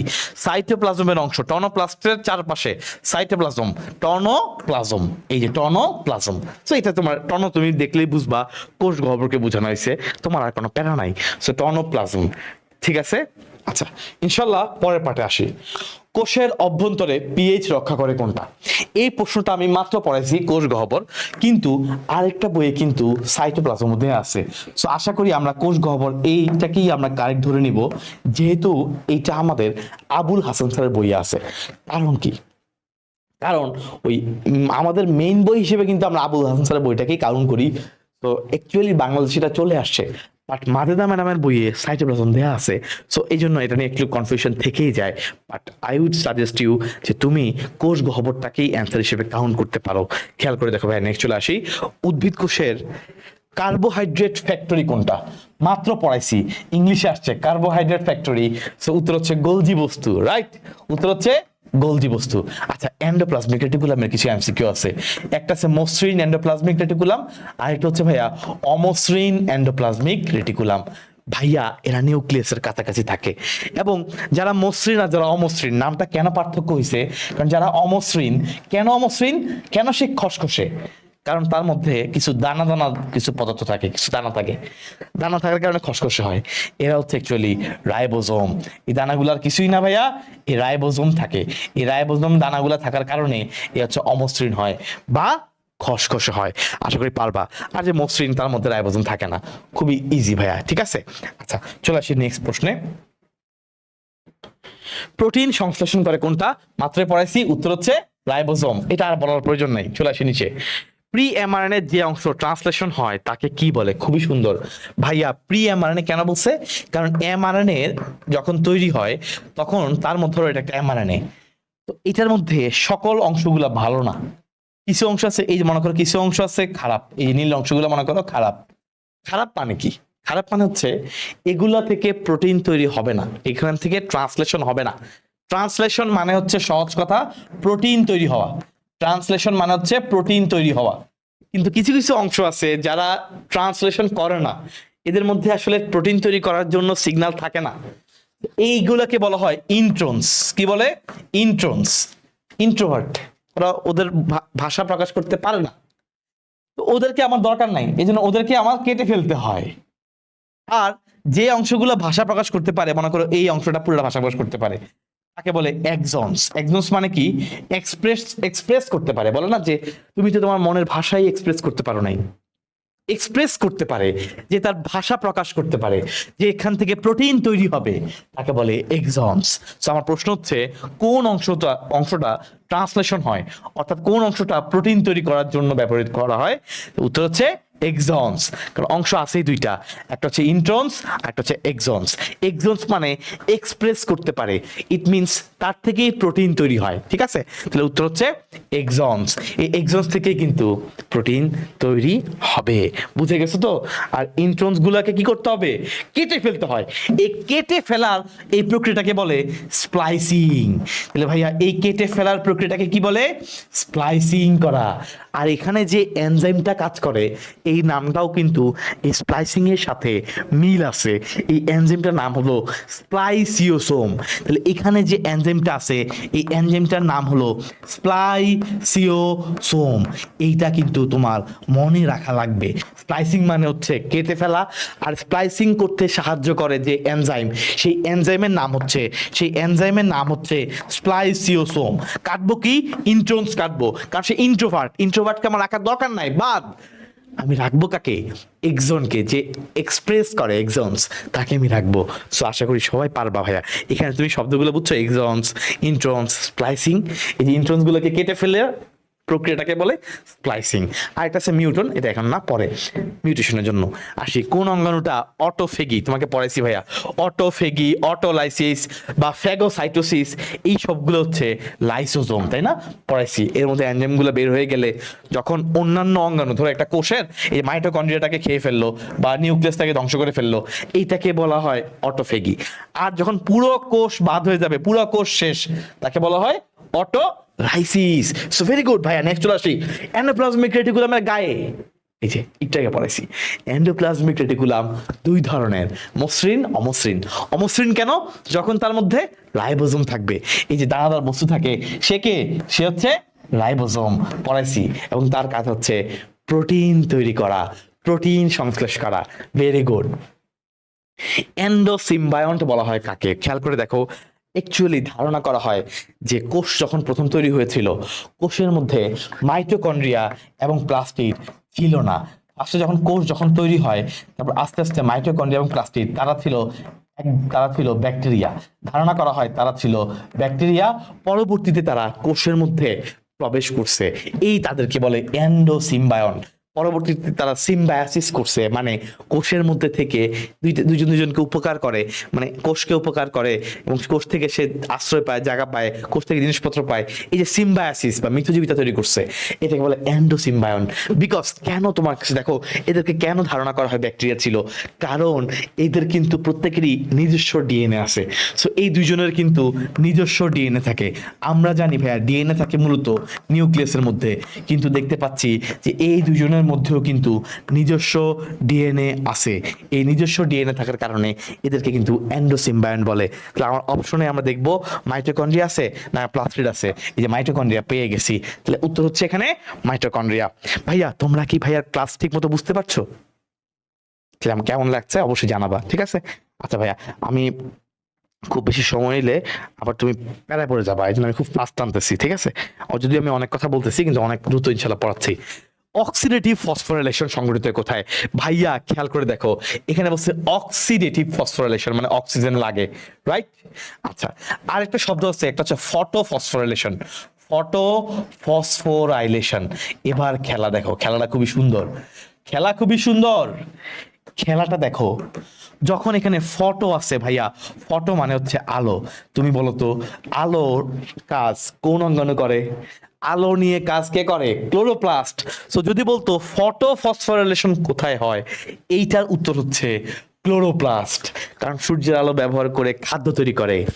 কিন্তু অক্সিডেটিভ ফসফোরাইলেশন মানে অক্সিজেনকে কাজে লাগিয়ে শক্তি তৈরি করে, শ্বসনের একটা গুরুত্বপূর্ণ প্রক্রিয়া, শ্বসনের ক্ষেত্রে আসলে মেইনলি কাজে লাগে। এটা কোথায় হয়? মাইটোকন্ড্রিয়াতে। তাহলে এটার উত্তরটা হচ্ছে মাইটোকন্ড্রিয়া। সো এই দুইটা এমসিকিউতে প্যাচ লাগতে পারে। যদি বলে অক্সিডেটিভ ফসফোরাইলেশন, অক্সিজেন লাগবে, সবাত শ্বসন মাইটোকন্ড্রিয়ার। আর যদি বলে ফটো ফসফোরাইলেশন, ফটো মানে আলো, আলোর কাহিনী আছে, দ্যাট মিনস ক্লোরোপ্লাস্টে হবে। ফসফোরাইলেশন মানে ফসফেট মূলক যুক্ত হওয়া, ওই যে পড়ছো না, এডিপির সাথে ফসফেট যুক্ত হয়ে এটিপি তৈরি হয়, এটা হচ্ছে ফসফোরাইলেশন প্রক্রিয়া। আচ্ছা, এটিপি তৈরি হওয়া। ওকে ভাইয়া, খেয়াল করো, শক্তি উৎপাদনের সাথে জড়িত অঙ্গাণু সবাই পারো, উৎপাদন করে মাইটোকন্ড্রিয়া, পড়াই ফেলছি। যদি উৎপাদন না বলে রূপান্তর বলতো, রূপান্তর করে কে, তখন উত্তর কি হইতো? Chloroplast, right? রূপান্তর বললে ক্লোরোপ্লাস্ট, উৎপাদন বলছে মাইটোকন্ড্রিয়া। কোনটি শক্তি, এই যে কোনটি শক্তি রূপান্তরের অঙ্গাণু?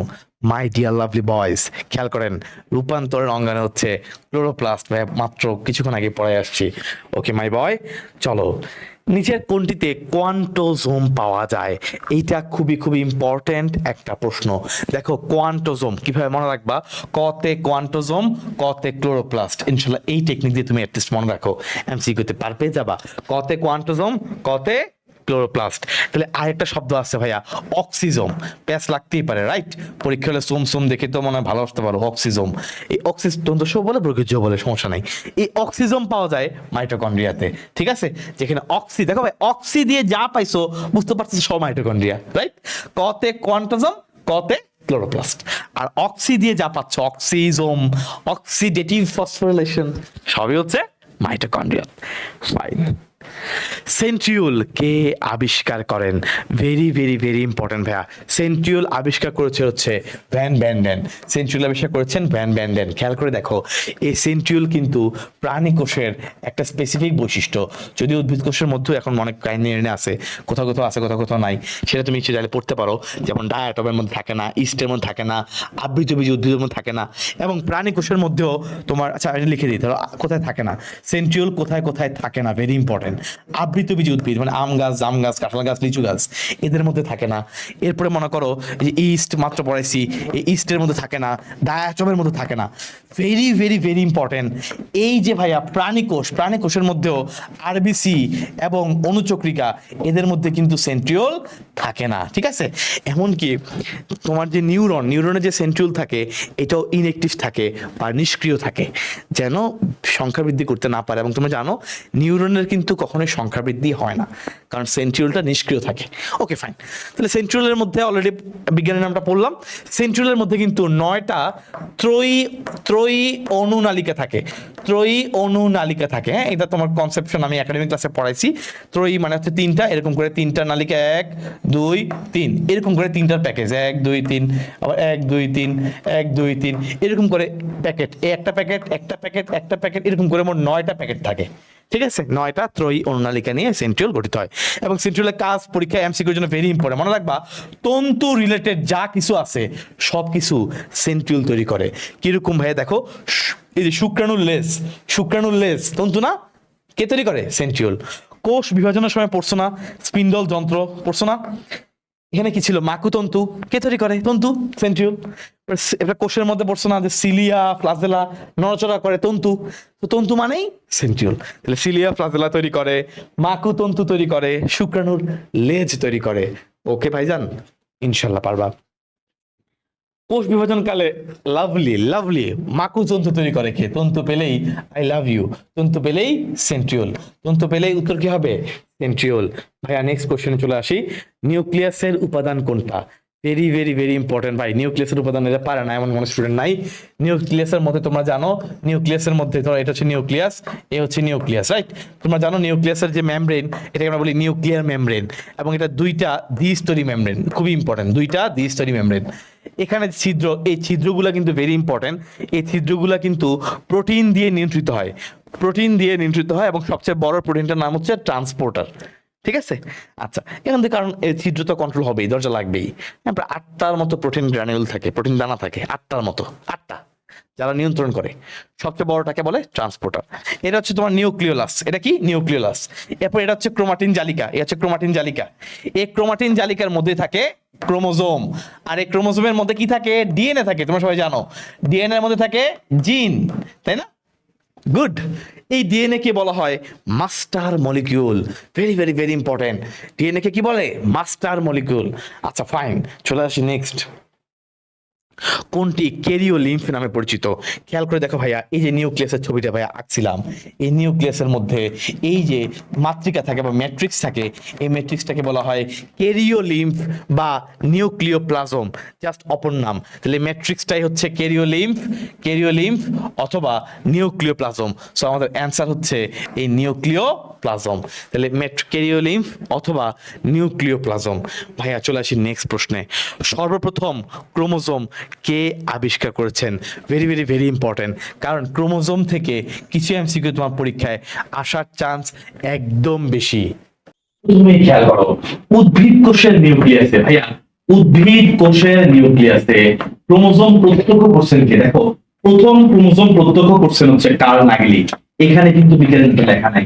উদ্ভিদ কোষের নিউক্লিয়াসে প্রথম ক্রোমোজোমটা প্রত্যক্ষ করেছেন কে? কার্ল নাগলি। এখানে আছে ওয়াল্টার ফ্লেমিং, খেয়াল করো, তিনি অ্যাকচুয়ালি নামকরণ করছে ক্রোমাটিন, তিনি নামকরণ করেছেন কি? ক্রোমাটিন।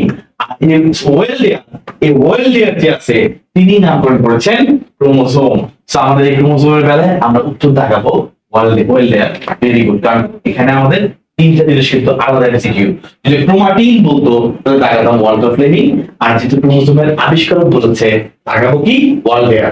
ফাইন ভাইয়া, এই ক্রোমোজোম যেহেতু চলে আসছে, ক্রোমোজোমের কিছু এমসিকিউ বলে দিই, খেয়াল করে দেখো। এই ক্রোমোজোমটা প্রথম দৃষ্টিগোচর হয় কখন? তখন আমরা প্রথম এই ক্রোমোজোমটাকে দেখতে পাই, প্রথম কখন দৃষ্টিগোচর হয়? Very very very important. তোমরা জানো মাইটোসিস কোষ বিভাজনের কিছু ধাপ আছে, এর মধ্যে একটা ধাপ আছে প্রোফেজ, রাইট? প্রথমটাই কি? প্রোফেজ। এই প্রোফেজ ধাপে প্রথম ক্রোমোজোম দেখতে পাই, দৃষ্টিগোচর হয়, আমরা দেখতে পাই। প্রোফেজের পরে ক্রোমেটাফেজ, এরপরে মেটাফেজ। এই মেটাফেজ ধাপে গিয়ে ক্রোমোজোম দুই ভাগে ভাগ হয়, লম্বালম্বি ভাগ হয়ে, এই ধরো এটা হচ্ছে একটা ক্রোমোজোম, তারপর এটা হচ্ছে একটা ক্রোমোজোম, এই ক্রোমোজোম লম্বালম্বি ভাগ হয়ে এই যে মাঝখানে ভাগ হয়ে ক্রোমাটিড তৈরি করে। ক্রোমাটিড, এই যে এটা একটা ক্রোমাটিড, এটা একটা ক্রোমাটিড, শাখার মতো লম্বা লম্বা ভাগ হয়ে কি তৈরি করে? লম্বা লম্বা ভাগ হয়ে ক্রোমাটিড তৈরি করে। এটা হচ্ছে ভাই আমাদের ক্রোমোজোম, এই হচ্ছে ক্রোমাটিড। মনে রাখবা, ক্রোমোজোম দেখা যায় প্রোফেজ ধাপে, ক্রোমাটিড দেখা যায় মেটাফেজ ধাপে। ভাইয়া এই ক্রোমোজোমের এটা নাম হচ্ছে সেন্ট্রোমিয়ার, তোমরা জানো, মুখ্য কুঞ্চন। অনেক সময় মুখ্য কুঞ্চন বা সেন্ট্রোমিয়ার, অনেক সময় এই জায়গাতে আরেকটা কুঞ্চন থাকে, তাকে বলে গৌণ কুঞ্চন, বলে গৌণ কুঞ্চন, ঠিক আছে? এটা হচ্ছে স্যাটেলাইট, স্যাটেলাইট। এখানে একটা এনজাইম আছে যে মানুষের জরা রোধ করে, কে মানে মানুষের বার্ধক্য রোধ করে, কোন এনজাইম? নাম হচ্ছে টেলোমারেজ, টেলোমারেজ। সেখানে অনেকগুলো এমসিকিউ পড়াই দিলাম। তোমরা সবাই জানো মানুষের 46টা ক্রোমোজোম থাকে, তাই না? সেই ক্রোমোজোমে একটা বিশাল বিশাল চার্ট আছে। তো ওখানে এখন আর পড়াচ্ছি না, কারণ এটা তোমার আসলে এই বিষয়ে কিছুটা কাজে লাগবে। তো ট্রিক্স দিয়ে সেটা পড়াই দিব, তখন তুমি দেখে ফেলবে। খেয়াল করো, ক্রোমোজোমের সেন্ট্রোমের অবস্থান আছে, সেন্ট্রোমের অবস্থান অনুযায়ী কিন্তু আমরা বলেছিলাম অ্যানাফেজ ধাপ, মনে আছে? ভি, এল, জে, আই, মনে আছে? এরকম metacentric, sub metacentric, acrocentric, telocentric চারটা ছিল। এটা হলো মেটাসেন্ট্রিক, এটা হচ্ছে সাব মেটাসেন্ট্রিক, এটা হচ্ছে একটোসেন্ট্রিক, আর আই হচ্ছে টেলোসেন্ট্রিক। মনে রাখবা মানুষে কিন্তু এই আই যেটা টেলোসেন্ট্রিক কিন্তু থাকে না, মনে রাখবা মানুষে কিন্তু টেলোসেন্ট্রিক নাই, এটা ব্যাস লাগাবা না। খেয়াল করো, যদি প্রশ্নটা খেয়াল করো, যদি তারপরে এটা কখন পাই? এটা আমরা অ্যানাফেজ ধাপে, কোষ বিভাজনের অ্যানাফেজ ধাপে আমরা এটা পাই, ঠিক আছে? এবার খেয়াল করো, যদি সেন্ট্রোমিয়ার অবস্থান ঠিক মাঝখানে হয়, এই যে দেখো এইটা কি ঠিক মাঝখানে না, এখানে ছোট এটা বড়, এখানে মাঝখানে না, একটু ছোট একটু বড় হবে না, এইখানে এটা যে ঠিক মাঝখানে, এই পাশে যা এই পাশে তা, ভি মানে কি? ভি এরকম না, ঠিক মাঝখানে যখন থাকবে তখন সেটা হচ্ছে ভি এর মতো। ভি মানে হলো মেটাসেন্ট্রিক। তাহলে আমাদের এখানে উত্তর কি হবে? মেটাসেন্ট্রিক। বলছেন সেটা কোষ বিভাজনের অ্যানালিসিস আমরা জানি, এটা অবস্থা দেখা যায়, সেটার নাম কি? মেটাসেন্ট্রিক। এই যে ঠিক মাঝখানে বলতে, মাঝখানে নাম কি? মেটাসেন্ট্রিক। খেয়াল করো, মানুষের কোনটা নাই? মানুষের হচ্ছে টেলোসেন্ট্রিক নাই। সাউন্ড তোমরা শুনতে পাচ্ছ ঠিক মতো? আশা করি শুনতে পাইছো। আমি হচ্ছে মাইকটা সাত পাশে রেখে বলছি, বাট আমার মনে হয় সমস্যা হওয়ার কথা না। ভাইয়া একটু ক্লিয়ার হলে ইনশাল্লাহ ভাইয়া সামনে আগাবো। অনেকক্ষণ হাতে নিয়ে পড়ে গেছি, এখন একটু লাগিয়ে পড়াই।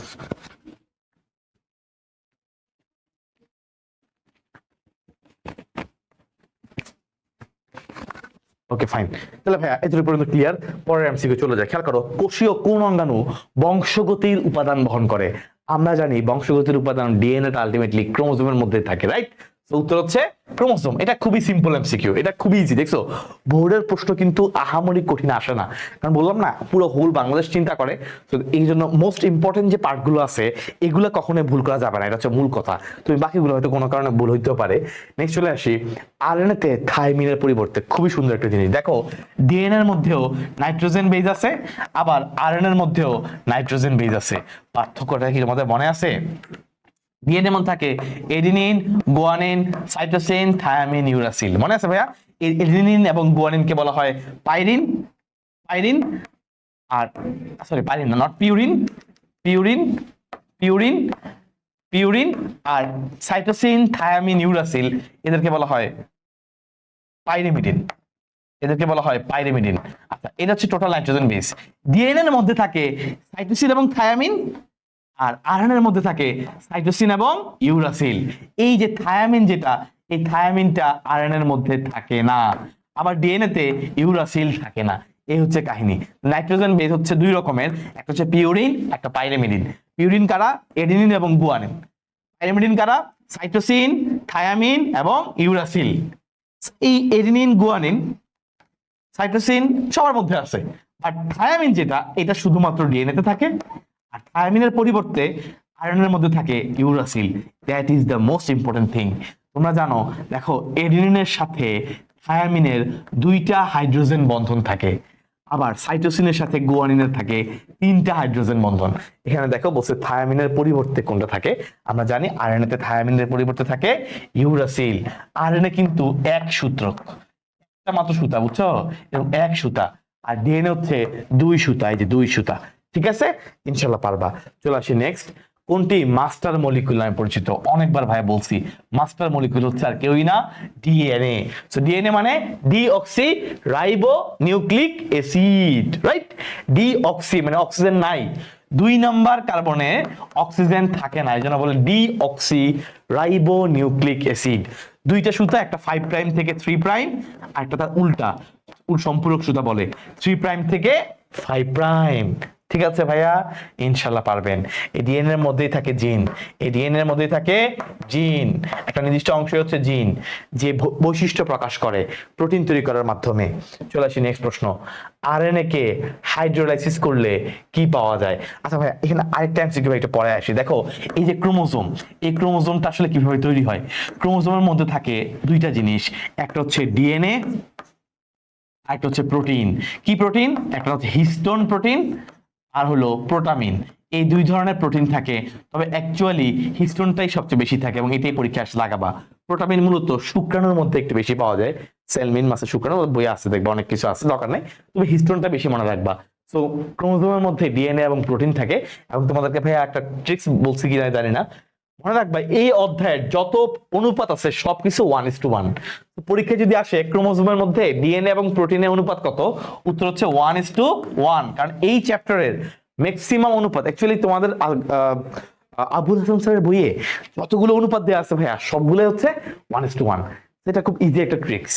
ওকে, নেক্সট খেয়াল করো, আরএনএ কে হাইড্রোলাইসিস করলে কি পাওয়া যায়? ভেরি ইম্পর্টেন্ট ভাইয়া, আরএনএ মানে হচ্ছে রাইবো নিউক্লিক অ্যাসিড।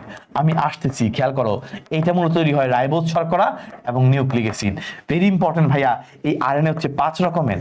একটা হচ্ছে এমআরএনএ বা মেসেঞ্জার আরএনএ, সে মূলত ডিএনএ থেকে মেসেজ বা তথ্য সে রাইবোজোমের কাছে নিয়ে যায়, এই জন্য তাকে বলে মেসেঞ্জার আরএনএ।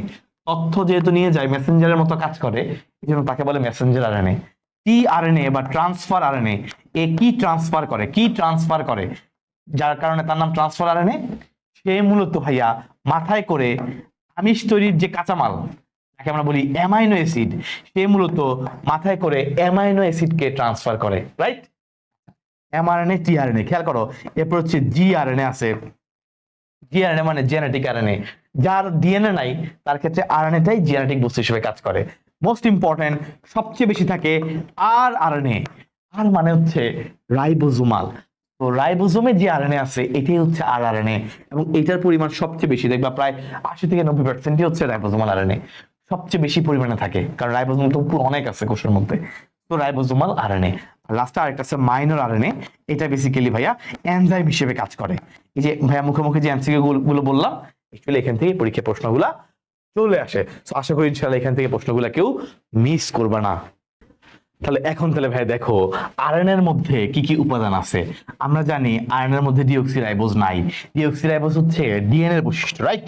তাহলে দেখো হিস্টোন, এটা তো ক্রোমোজোমের মধ্যে থাকে, হিস্টোন প্রোটিন, আই মিন এটাও ডিএনএ এর মধ্যে, এটাও আরএনএ এর মধ্যে না। ইউরাসিল, এইটা হচ্ছে আরএনএ এর মধ্যে। তো তুমি যদি আরএনএ কে আদ্র বিশ্লেষণ করো বা হাইড্রোলাইসিস করো, তুমি আরএনএ এর যেই উপাদান দিয়ে আরএনএ তৈরি হয় সেটা তো পাবা। তো উত্তর হচ্ছে এখানে ইউরাসিল, এই ইউরাসিল দিয়ে তো আরএনএ তৈরি হয়। এবার আসি ভাই নেক্সট, ইউরাসিল অলরেডি আরএনএ এর উপাদান, কোনটি এন্টিকোডন বহন করে? খুবই ইম্পর্টেন্ট ভাই, খেয়াল করে দেখো, এইটা মনে করো ভাইয়া এমআরএনএ মনে রাখবা, এমআরএনএ এর মধ্যে থাকে কোডন, এমআরএনএ এর মধ্যে কি থাকে? কোডন, এরকম করে কোডন থাকে, তিনটা করে এরকম ট্রিপলেট কোডন থাকে, 3টা করে ট্রিপলেট কোডন থাকে। তাহলে এমআরএনএ এর মধ্যে থাকে কোডন। আর টিআরএনএ, খেয়াল করো ভাইয়া, টিআরএনএ এর মধ্যে থাকে অ্যান্টিকোডন। কিভাবে মনে রাখবা? খুবই ইজি, দেখো এনটি, এই যে টি আছে, তাহলে টিআরএনএ এর মধ্যে থাকে অ্যান্টিকোডন। টিআরএনএ যেহেতু চলে আসলো, দেখো ভাইয়া, সাপোজ এইটা মনে করো টিআরএনএ, সাপোজ ভাইয়া এইটা মনে করো একটা, ও কেন হচ্ছে না, সাপোজ ভাইয়া মনে করো এটা একটা টিআরএনএ, সাপোজ, তাহলে এই টিআরএনএ এর একটা হচ্ছে 5 প্রাইম প্রান্ত, একটা 3 প্রাইম প্রান্ত, রাইট?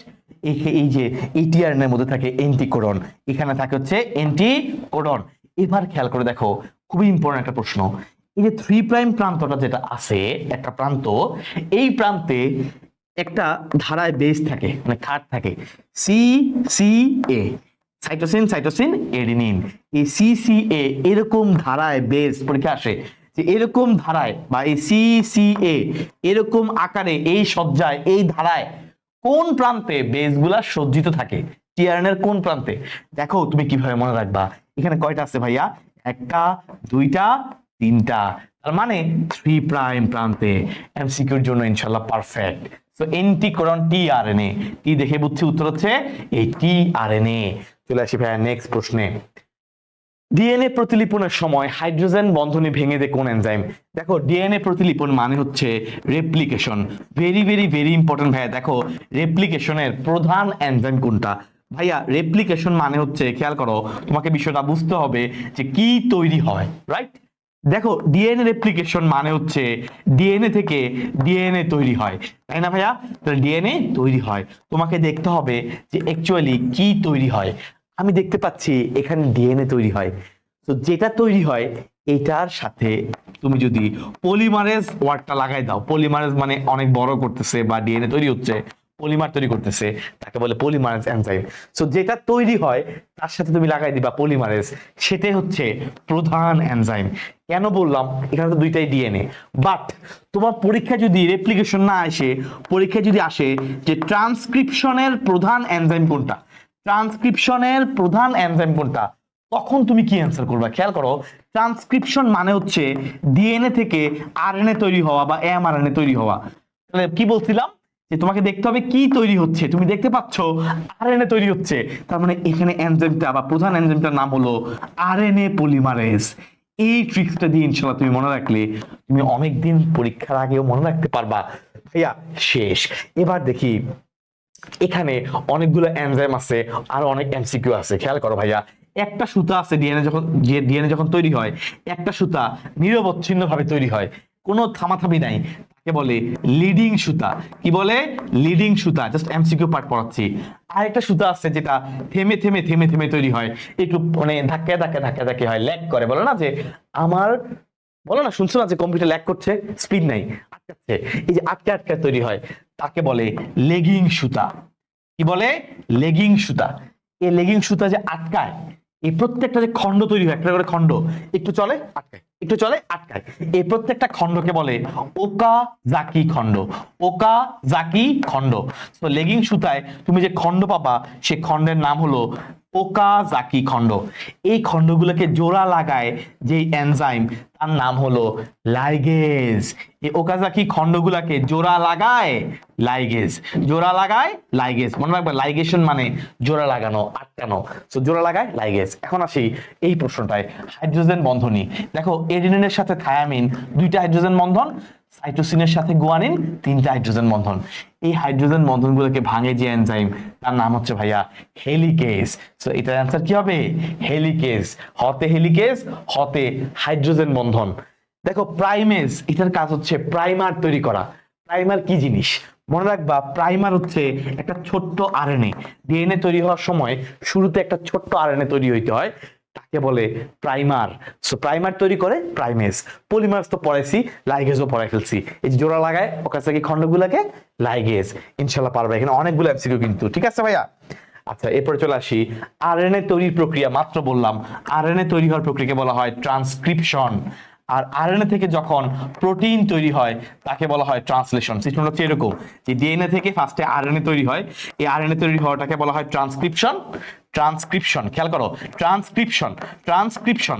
আর এই আরএনএ থেকে যখন প্রোটিন তৈরি হয় তাকে বলা হয় ট্রান্সলেশন। ট্রান্সলেশন। এই যে এই টোটাল প্রক্রিয়াটাকে বলা হয় সেন্ট্রাল ডগমা অফ বায়োলজি বা জীববিদ্যার কেন্দ্রীয় প্রত্যয়। কারণ এটাই হচ্ছে মেইন, বলছিলাম না প্রোটিনকে বলা হয় জীবনের ভাষা। সো এটাই হচ্ছে মেইন। এরপর দেখো ডিএনএ টেমপ্লেট সূত্রকের অনুক্রম জিসিএটি। খেয়াল করো, জিসিএটি বলছে এইটার থেকে যে আরএনএ তৈরি হবে সেটা কেমন হবে? তুমি জানো সাইটোসিনের সাথে বন্ধন তৈরি করে গুয়ানিন, আর এডিনিনের সাথে বন্ধন তৈরি হয় থায়ামিন। সো আরএনএ এর মধ্যে কিন্তু থায়ামিন থাকে না, থাকে ইউরাসিল। মনে রাখবা। তো এটা হচ্ছে তোমার আরএনএ, যে এমআরএনএ তৈরি হবে। গুড। এবার মিলাই দেখো, তাহলে জি এর সাথে কি হবে? জি এর সাথে সি, জি এর সাথে হবে সি। ঠিক আছে, বন্ধন দিবা না, কারণ বন্ধন তো এখানে থাকবে না। জি এর সাথে হবে কি? সি। এবার দেখো সি এর সাথে কি হবে? জি। সি এর সাথে কি হবে? জি। এর সাথে কিন্তু থায়ামিন হওয়ার কথা, কিন্তু যেহেতু এটা আরএনএ, আরএনএ তে কিন্তু থায়ামিন থাকে না, কি থাকে? ইউরাসিল। তো এর জায়গায় হবে ইউরাসিল। আর থায়ামিনের সাথে কি হবে? এডিনিন। এটা তো থাকেই। সো এই হচ্ছে সিস্টেম সিজিইউএ। জাস্ট তুমি দেখবা, এটা ফলো করবা, যেখানে কার সাথে কে বসে এটাই বসাবা। জাস্ট এটা মাথায় রাখতে হবে। আয়রনের বেলা কিন্তু থায়ামিন হবে না, থায়ামিনের জায়গা হবে ইউরাসিল। বাকি তিনটায় সিজি এবং এ, ওদের কোনো চেঞ্জ নাই। তাহলে আমরা দেখি সিজিইউএ, সিজিইউএ প্রথমটাই মিলে গেছে, সিজিইউএ। এটা কিন্তু তোমার নিজে বসাইতে হবে এবং খুবই ইজি কিন্তু, রাইট? এই সি এর সাথে জি এর সাথে টি, এটা কিন্তু খুবই ইজি। এবার চলে আসি, মানব জিনোমের মাত্র 2 ভাগ জিন বিভিন্ন বৈশিষ্ট্য অংশগ্রহণ করে এবং বাকি 98 ভাগ জিনই নিষ্ক্রিয় থাকে। ভেরি ইম্পর্টেন্ট, খুবই ইম্পর্টেন্ট। মাত্র 2% জিন হচ্ছে তোমার বৈশিষ্ট্যগুলোকে প্রকাশ করে এবং বাকি 98 ভাগ জিনই কিন্তু নিষ্ক্রিয় থাকে। যারা নিষ্ক্রিয় থাকে এদেরকে বলে জাঙ্ক ডিএনএ। শুনছো না, দেখবা যে মোবাইলের মধ্যে জাঙ্ক ফাইল থাকে। আমরা যখন মোবাইলের মধ্যে অনেক সময় ক্লিয়ার করি, এই জাঙ্ক ফাইলগুলো কিন্তু ক্লিয়ার করলে মোবাইল অনেক ফাস্ট হয়। সো ডিএনএ যে অংশ নিষ্ক্রিয় থাকে ওটাকে বলে জাঙ্ক ডিএনএ। মনে রাখবা, অ্যাকচুয়ালি ম্যাক্সিমাম ডিএনএ ম্যাক্সিমাম পার্টে কিন্তু ধরো আমাদের মিল থাকে, খুব সামান্য 0.1% হচ্ছে পার্থক্য থাকে, যেটার কারণে বৈশিষ্ট্যগুলো পার্থক্য হয়।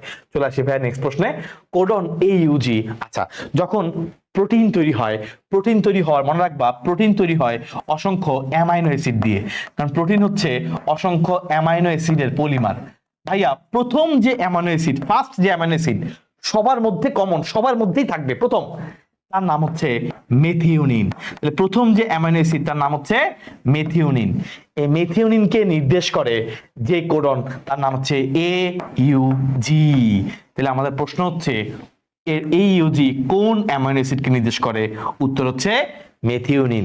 প্রশ্নটা কিন্তু যে কোনো ভাবে আসতে পারে যে স্টার্ট কোডন কোনটা, অর্থাৎ কোনটা দিয়ে প্রোটিন তৈরি হওয়াটা স্টার্ট হয়, নাম হচ্ছে AUG। এটাকে বলে স্টার্ট কোডন, এটা দিয়েই স্টার্ট হয়। তাহলে তোমাকে জানতে হবে ভাই তাহলে স্টপ হয় কি দিয়ে, তাই না? 3টা কোডন আছে যেগুলো দিয়ে স্টপ হয়, UAA, UAG and UGA। এই 3টা হচ্ছে ভাইয়া স্টপ কোডন, এগুলো দিয়ে মূলত স্টপ হয়। ভাইয়া চলে আসি নেক্সট প্রশ্নে, কোনটি সূচনাকারী কোডন বা স্টার্ট কোডন? মাত্র পড়াইছি AUG, যেটা কি নির্দেশ করে?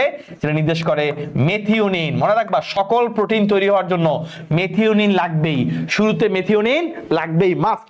এই জন্য AUG কে বলে স্টার্ট কোডন। ভাইয়া পরের প্রশ্নে চলে আসি, জেনেটিক কোডন এমআরএনএ, বারবার একই কথা আসতেছে, স্টার্ট কোডন কোনটা? উত্তর হচ্ছে মেথিওনিন। বুঝতে পারছো কত ইম্পর্টেন্ট? স্টপ কোডনও কিন্তু পরীক্ষা আসে। দেখো জীবকোষে প্রোটিন গঠনকারী অ্যামাইনো অ্যাসিড মোট কয়টা? ভেরি ভেরি ভেরি ইম্পর্টেন্ট ভাইয়া। দেখো মনে রাখবা, অ্যামাইনো অ্যাসিড হচ্ছে মোট 20 ধরনের। তাহলে প্রোটিন তৈরি করার জন্য মোট কয় ধরনের অ্যামাইনো অ্যাসিড আছে? উত্তর হচ্ছে 20 ধরনের। এবার আসি আরেকটা প্রশ্নে, যে মোট কোডন কয়টা আছে? কোডন, এই যে কোডন বলি না, যে এটা স্টার্ট এটা স্টপ, এই কোডনের সংখ্যা মনে রাখবা 64টা। কিন্তু এই 64টা কিন্তু অ্যামাইনো অ্যাসিডকে নির্দেশ করে না। কেন? কারণ 3টা হচ্ছে স্টপ কোডন, ওরা কোনো অ্যামাইনো অ্যাসিডকে নির্দেশ করে না, ওরা স্টপ করে দেয়। তাহলে 3টা বিয়োগ করলে থাকে 61। এই 61টা কোডন, এই 61টা কোডন অ্যামাইনো অ্যাসিডকে নির্দেশ করে, কারণ এই 61টা দিয়েই কোনো না কোনো অ্যামাইনো অ্যাসিড তৈরি হয়, 3টা দিয়ে হয় না, কারণ এই 3টা হলো স্টপ কোডন। একটু আগে পড়াইছি UAA, মনে আছে? UAA, UAG, UGA। অনেকে এমনি পড়ে উয়া উয়াগ উগা, উয়া উয়াগ উগা। আমি এটা এমনি মনে থাকতাম আলহামদুলিল্লাহ, যে UAA, UAG, UGA। ওকে মাই বয়, চলে আসি নেক্সট প্রশ্নে। এটা দেখি, জিনের যে কার্যকরী একক পলিপেপটাইড সংশ্লেষ করে। ভেরি ইম্পর্টেন্ট, জিনের কার্যকরী একককে বলা হয় histone. Very very very important, পরীক্ষা আসে। খেয়াল করো ভাইয়া, যদি বলে জিন মিউটেশনের একক কি, সেটা উত্তর হচ্ছে মিউটন। যদি বলে জিন রিকম্বিনেশনের একক কি, তার উত্তর হচ্ছে রেকন। তো এগুলো তুমি এমনিতে পারবা, কারণ দেখো এগুলো নামের মধ্যে কিন্তু মিল আছে। পরীক্ষায় যেটা মোস্ট ইম্পর্টেন্টলি বেশি বেশি আসে সেটা হচ্ছে এই সিস্ট্রন। জিন কার্যের এককে বলা হয় সিস্ট্রন। চলে আসি ভাই নেক্সট প্রশ্নে। এগুলো হচ্ছে একটু ওই যে একাধিক যে অপশন থাকে না, ওগুলো প্রশ্নগুলা বহুপদী। ফ্লুইড মোজাইক মডেল অনুযায়ী ফসফোলিপিড অণুগুলো পাশে ব্যাপ্ত হয়, অক্ষ বরাবর ঘুরতে সক্ষম এবং 2 স্তরের মধ্যে স্থান পরিবর্তন করে। কে পারবে ভাই একটু তোমরা কমেন্ট সেকশনে জানাই দিবা, কারণ কিছু প্রশ্ন থাকবে যেটা তোমার অ্যাকচুয়ালি ব্রেন খাটানোর জন্য একটু কাজে লাগবে আশা করি। খেয়াল করে দেখো, সো যারা পারছো ভেরি গুড, যারা পারো না তারা একটু খেয়াল করো যে পাশে ব্যাপ্ত হয় এক্স্যাক্টলি, এটা আশেপাশে এরা মুভমেন্ট করে, ফ্লিপ ফ্লপ মুভমেন্ট হয়, অক্ষ বরাবর ঘুরতে পারে, ভেরি গুড, এটাও কারেক্ট। বাট 2 স্তরের মধ্যে কিন্তু কখনোই স্থান পরিবর্তন কখনোই হয় না, কখনোই এমন হয় না যে সে তার জায়গা ছেড়ে আরেক জায়গায় চলে গেছে, ওর জায়গায় চলে আসছে, এই স্থান পরিবর্তন হয় না। সো আমাদের অ্যান্সার হচ্ছে 1 এবং 2, স্থান পরিবর্তন হওয়া পসিবল না। নেক্সট প্রশ্ন দেখো, একটা নতুন সংশ্লেষিত ডিএনএ স্ট্র্যান্ডে এ সি বেস পেয়ার দেখা গেল, এটা ভুল তাই না? তো দেখো কি বলছে এখানে, এ সাথে এ দ্বিবন্ধন টি, এডিনিনের সাথে থায়ামিন হলে সঠিক হতো, রাইট? এটা তো কারেক্ট। ডিএনএ পলিমারেজ 3 এর ভুলের কারণে এটা হয়েছে, এইটা কিন্তু তোমরা মিস করবা না, মনে রাখবা ডিএনএ পলিমারেজ কিন্তু ভেরি ইম্পর্টেন্ট, এবং এই ডিএনএ পলিমারেজ যদি কোনো কারণে এই সংশোধন করতে না পারে, কোনো কারণে এই কারেকশনটা করতে না পারে, তখন কিন্তু মিসম্যাচ হয়, এটা হচ্ছে মিসম্যাচ, এবং এই মিসম্যাচের জন্য দায়ী কে? ডিএনএ পলিমারেজ 3, সেই কিন্তু দায়ী। সো এটা মাথায় রাখবা। এই ডিএনএ পলিমারেজের তিন ধরন আছে, DNA polymerase 1, DNA polymerase 2, DNA polymerase 3, and 3 এর কারণেই মিসম্যাচ হইতে পারে, কারণ 3 যদি তোমার কাজ ঠিকমতো করতে না পারে। রিপেয়ার কমপ্লেক্স এই যে তার স্বাভাবিকভাবে সংশোধন করে দেয়, যদি কোনো কারণে এরকম ভুল চলে আসে সমস্যা নাই, আমাদের ডিএনএ পলিমারেজের স্পেশাল ক্ষমতা হচ্ছে রিপেয়ার কমপ্লেক্স, অর্থাৎ রিপেয়ার কমপ্লেক্স তৈরি করা মানে হচ্ছে তারা রিপেয়ার করার ক্ষমতা আছে, এই কয়েকটা জিনিস এনজাইম একসাথে মিলে রিপেয়ার কমপ্লেক্স হয়, এই তারাই বলেছিল ডিএনএ পলিমারেজের এই ক্ষমতাটা আছে, সেই মূলত কোনো ভুল হলে সেটাকে কারেকশন করে দেয়, সংশোধন করে দেয়। সো আমাদের অ্যান্সার হচ্ছে 1 2 3, তিনটাই কিন্তু কারেক্ট। সো এটা একটু তোমাদের দেখতে হবে, কারণ নাইলে তুমি যদি প্র্যাকটিস না থাকে তুমি এমসিকিউ গুলো আটকে যাবা। নিউক্লিয়াস, আচ্ছা নিউক্লিয়াস বানানটা ভুল আছে, নিউক্লিয়াস কি বলছে দেখো, উদ্ভিদ কোষের কেন্দ্রে থাকে, এটা একটা ঢাহা মিথ্যা কথা। কারণ কি, তোমাদেরকে ভাই পড়িয়েছি উদ্ভিদ কোষে বড় একটা কোষ গহ্বর থাকার কারণে নিউক্লিয়াস থাকে হচ্ছে একটু সাইডে, মাঝখানে থাকার সুযোগ নেই। তো আমাদের অপশন কিন্তু এটা বাদ, বুঝতে পারছো বাকি দুইটাই উত্তর হবে, কারণ এখানে সিঙ্গেল কোনো অপশন নাই। তো অ্যান্সার হচ্ছে 2 3, তারপর বাকিগুলো পড়বা। হ্যাঁ দেখো, কোষ বিভাজন নিয়ন্ত্রণ করে, ডেফিনেটলি কোষ বিভাজন, এটা নিউক্লিয়াস, তো নিউক্লিয়াসের বিভাজনটাকে বলা হয় karyokinesis, most important part. MRNA উৎপাদন করে, এক্স্যাক্টলি, কারণ নিউক্লিয়াসের মধ্যেই ডিএনএ থাকে, আর ডিএনএ থেকেই তৈরি হয় এমআরএনএ। তো তুমি কিন্তু চাইলেই তুমি অনেক সময় এইভাবে এমসিকিউ অ্যান্সার করতে পারো, একটা যখন শিওর হবে এটা বাদ, তাহলে মোটামুটি বাকি দুইটাই অ্যান্সার, যেহেতু তোমার এখানে সিঙ্গেল কোনো অপশন নাই এবং তিনটা হচ্ছে না। জেনেটিক কোডনের বৈশিষ্ট্য ভেরি ভেরি ভেরি ইম্পর্টেন্ট ভাইয়া, এখানে তুমি প্রশ্নটা তোমাকে তিনটা আমি পড়াইছি, দেখো জেনেটিক কোডন কিভাবে থাকে, তিনজন মিলে থাকে জেনেটিক কোডন, রাইট? তিনটা মিলে থাকে, রাইট? উত্তর হচ্ছে ট্রিপলেট, ভেরি গুড, এটা থাকে। কোডন সার্বজনীন, ভেরি ভেরি ভেরি সবার জন্যই, ধরো এইউজি যে মেথিওনিনকে নির্দেশ করে, এটা অলওয়েজ ফিক্স, সবার জন্য সেম। আচ্ছা, এইউজি হলো প্রারম্ভিক কোডন, এটাও রাইট। সো আমাদের অ্যান্সার হচ্ছে এইউ, সরি 1 2 3, ঠিক আছে। আচ্ছা নেক্সট প্রশ্নে আসি, একটা উদ্দীপক দিছে এখানে, দেখো উদ্দীপকে উল্লেখিত এর গাঠনিক উপাদান কোনটা? ভাইয়া খেয়াল করে দেখো, এখানে এ হচ্ছে এন্ডোপ্লাজমিক রেটিকুলাম। তোমরা জানো এন্ডোপ্লাজমিক রেটিকুলামের কিন্তু তিনটা অংশ, একটা হচ্ছে সিস্টার্নি, একটা হচ্ছে ভেকুল কিন্তু না, একটা হচ্ছে ভেসিকল, আর একটা হচ্ছে টিউবিউল। তোমাদের অনেকের মনে ভেকুল যারা আসতেছে তারা খেয়াল করো ভাইয়া, ভেকুল হচ্ছে, সরি ভেকিউল কিন্তু এটার অংশ না, ভেকিউল হচ্ছে ভাইয়া গোলজি বস্তুর অংশ, মনে রাখবা ভেকিউল কিন্তু গোলজি বস্তুর মধ্যে পাওয়া যায়। এই এন্ডোপ্লাজমিক রেটিকুলামের মধ্যে কিন্তু ভেকিউল থাকে না, কি থাকে? ভেসিকল। তাহলে আমাদের উত্তর হচ্ছে 1 আর 3, সিস্টার্নি এবং টিউবিউল। 1 আর 3, সিস্টার্নি হচ্ছে লম্বা লম্বা এরকম, হ্যাঁ চৌবাচ্চার মতো দেখতে, পাইপের মতো দেখতে। টিউবিউল হচ্ছে এরকম এরকম করে দেখবে, এরকম দেয়া আছে বইয়ের মধ্যে শেপ, এরকম শেপের, হ্যাঁ এরকম শেপের টিউবিউল থাকে। আর ভেসিকল হচ্ছে এরকম এরকম এরকম এরকম, ভেকিউল হচ্ছে একটু বড় হবে, বুঝছো?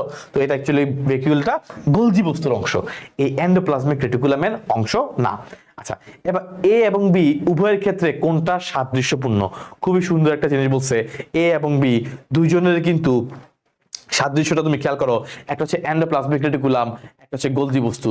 ভাইয়া এই এন্ডোপ্লাজমিক রেটিকুলাম বলো আর গোলজি বস্তু বলো, এই যে বড় বড় গুলো হচ্ছে ভ্যাকুয়াল, এই এন্ডোপ্লাজমিক রেটিকুলাম বলো আর গোলজি বস্তু বলো, দুইজনেই কিন্তু অন্ত পরিবহনে কাজ করে এবং দুইজনের কিন্তু দ্বিস্তরীয় আবরণ বিশিষ্ট। তুমি একটা দাগালে অ্যাকচুয়ালি হয়, বাট এখানে আসলে দুইটাই উত্তর হয় ভাইয়া। সো আনফরচুনেটলি দুইটাই উত্তর চলে আসছে। সো মাঝে মাঝে বোর্ডের প্রশ্ন দুই একটা জায়গায় ভুল হইতে পারে বা ডাবল অ্যান্সার চলে আসছে কোনো কারণে, তো এখানে একটা তুমি দাগালে সেফ, বুঝছো? তো আমার মতে অ্যাকচুয়ালি তুমি যেটা দাগাও এটা তো আসলে হওয়া উচিত logically, but I would suggest, যেহেতু আমি হচ্ছে পার্সোনালি অন্ত পরিবহনটাকে বেশি সাজেস্ট করতাম, কারণ এদের একটা গুরুত্বপূর্ণ ফাংশন, তো এই ভিতরে এই কানেকশনগুলা, তো এটা অ্যাকচুয়ালি মোস্ট ইম্পর্টেন্ট আমার কাছে বলে মনে হয়েছে, ওটাও রাইট। আচ্ছা এবার দেখো উদ্দীপক থেকে উত্তর করবো ভাইয়া। ওয়াল্টার ফ্লেমিং কোষ সংজ্ঞাণু এ প্রত্যক্ষ করেন, খেয়াল করো ওয়াল্টার ফ্লেমিং কোষ সংজ্ঞাণু এ প্রত্যক্ষ করেছেন। নেক্সট প্রশ্ন হচ্ছে যে এবং ফিলা নামকরণ করেছেন, আর শিম্পার কোষ অঙ্গাণুটা বি সর্বপ্রথম লক্ষ্য করেছেন এবং নামকরণ করেছেন। সো খেয়াল করে দেখো ভাইয়া, শিম্পার বললে বলছিলাম প্লাস্টিড, আর ওয়াল্টার ফ্লেমিং এই যে ফিলা নামকরণটা করছে, এটা অ্যাকচুয়ালি ভাইয়া তোমরা জানো সুতাকৃতির যে মাইটোকন্ড্রিয়া তিনি দেখছিলেন, দিছিলেন এই সুতাকৃতির মাইটোকন্ড্রিয়াকে ওয়াল্টার ফ্লেমিং নাম দিছিলেন ফিলা নামে। সো এই এটা অ্যাকচুয়ালি বোঝাচ্ছে মাইটোকন্ড্রিয়াকে এন্ড বি অ্যাকচুয়ালি বোঝাচ্ছে প্লাস্টিডকে।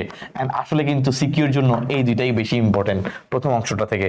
উদ্দীপকের প্রথম অঙ্গনটা হচ্ছে মাইটোকন্ড্রিয়া, রাইট? সো ইনশাআল্লাহ ডান। তুমি ফার্স্টে আইডেন্টিফাই করতে হবে যেটা কি, তারপর তুমি বুঝে যাবা। এবং দেখো বুঝতে মাইটোকন্ড্রিয়া এবং প্লাস্টিড এই দুইটাই বেশি আসে। খেয়াল করো উদ্দীপকের অঙ্গাণু দুইটা দ্বিস্তরী ঝিল্লি দ্বারা গঠিত। Very very very good. সকল জীবকোষে বিদ্যমান, এটা একটা ভুল কথা।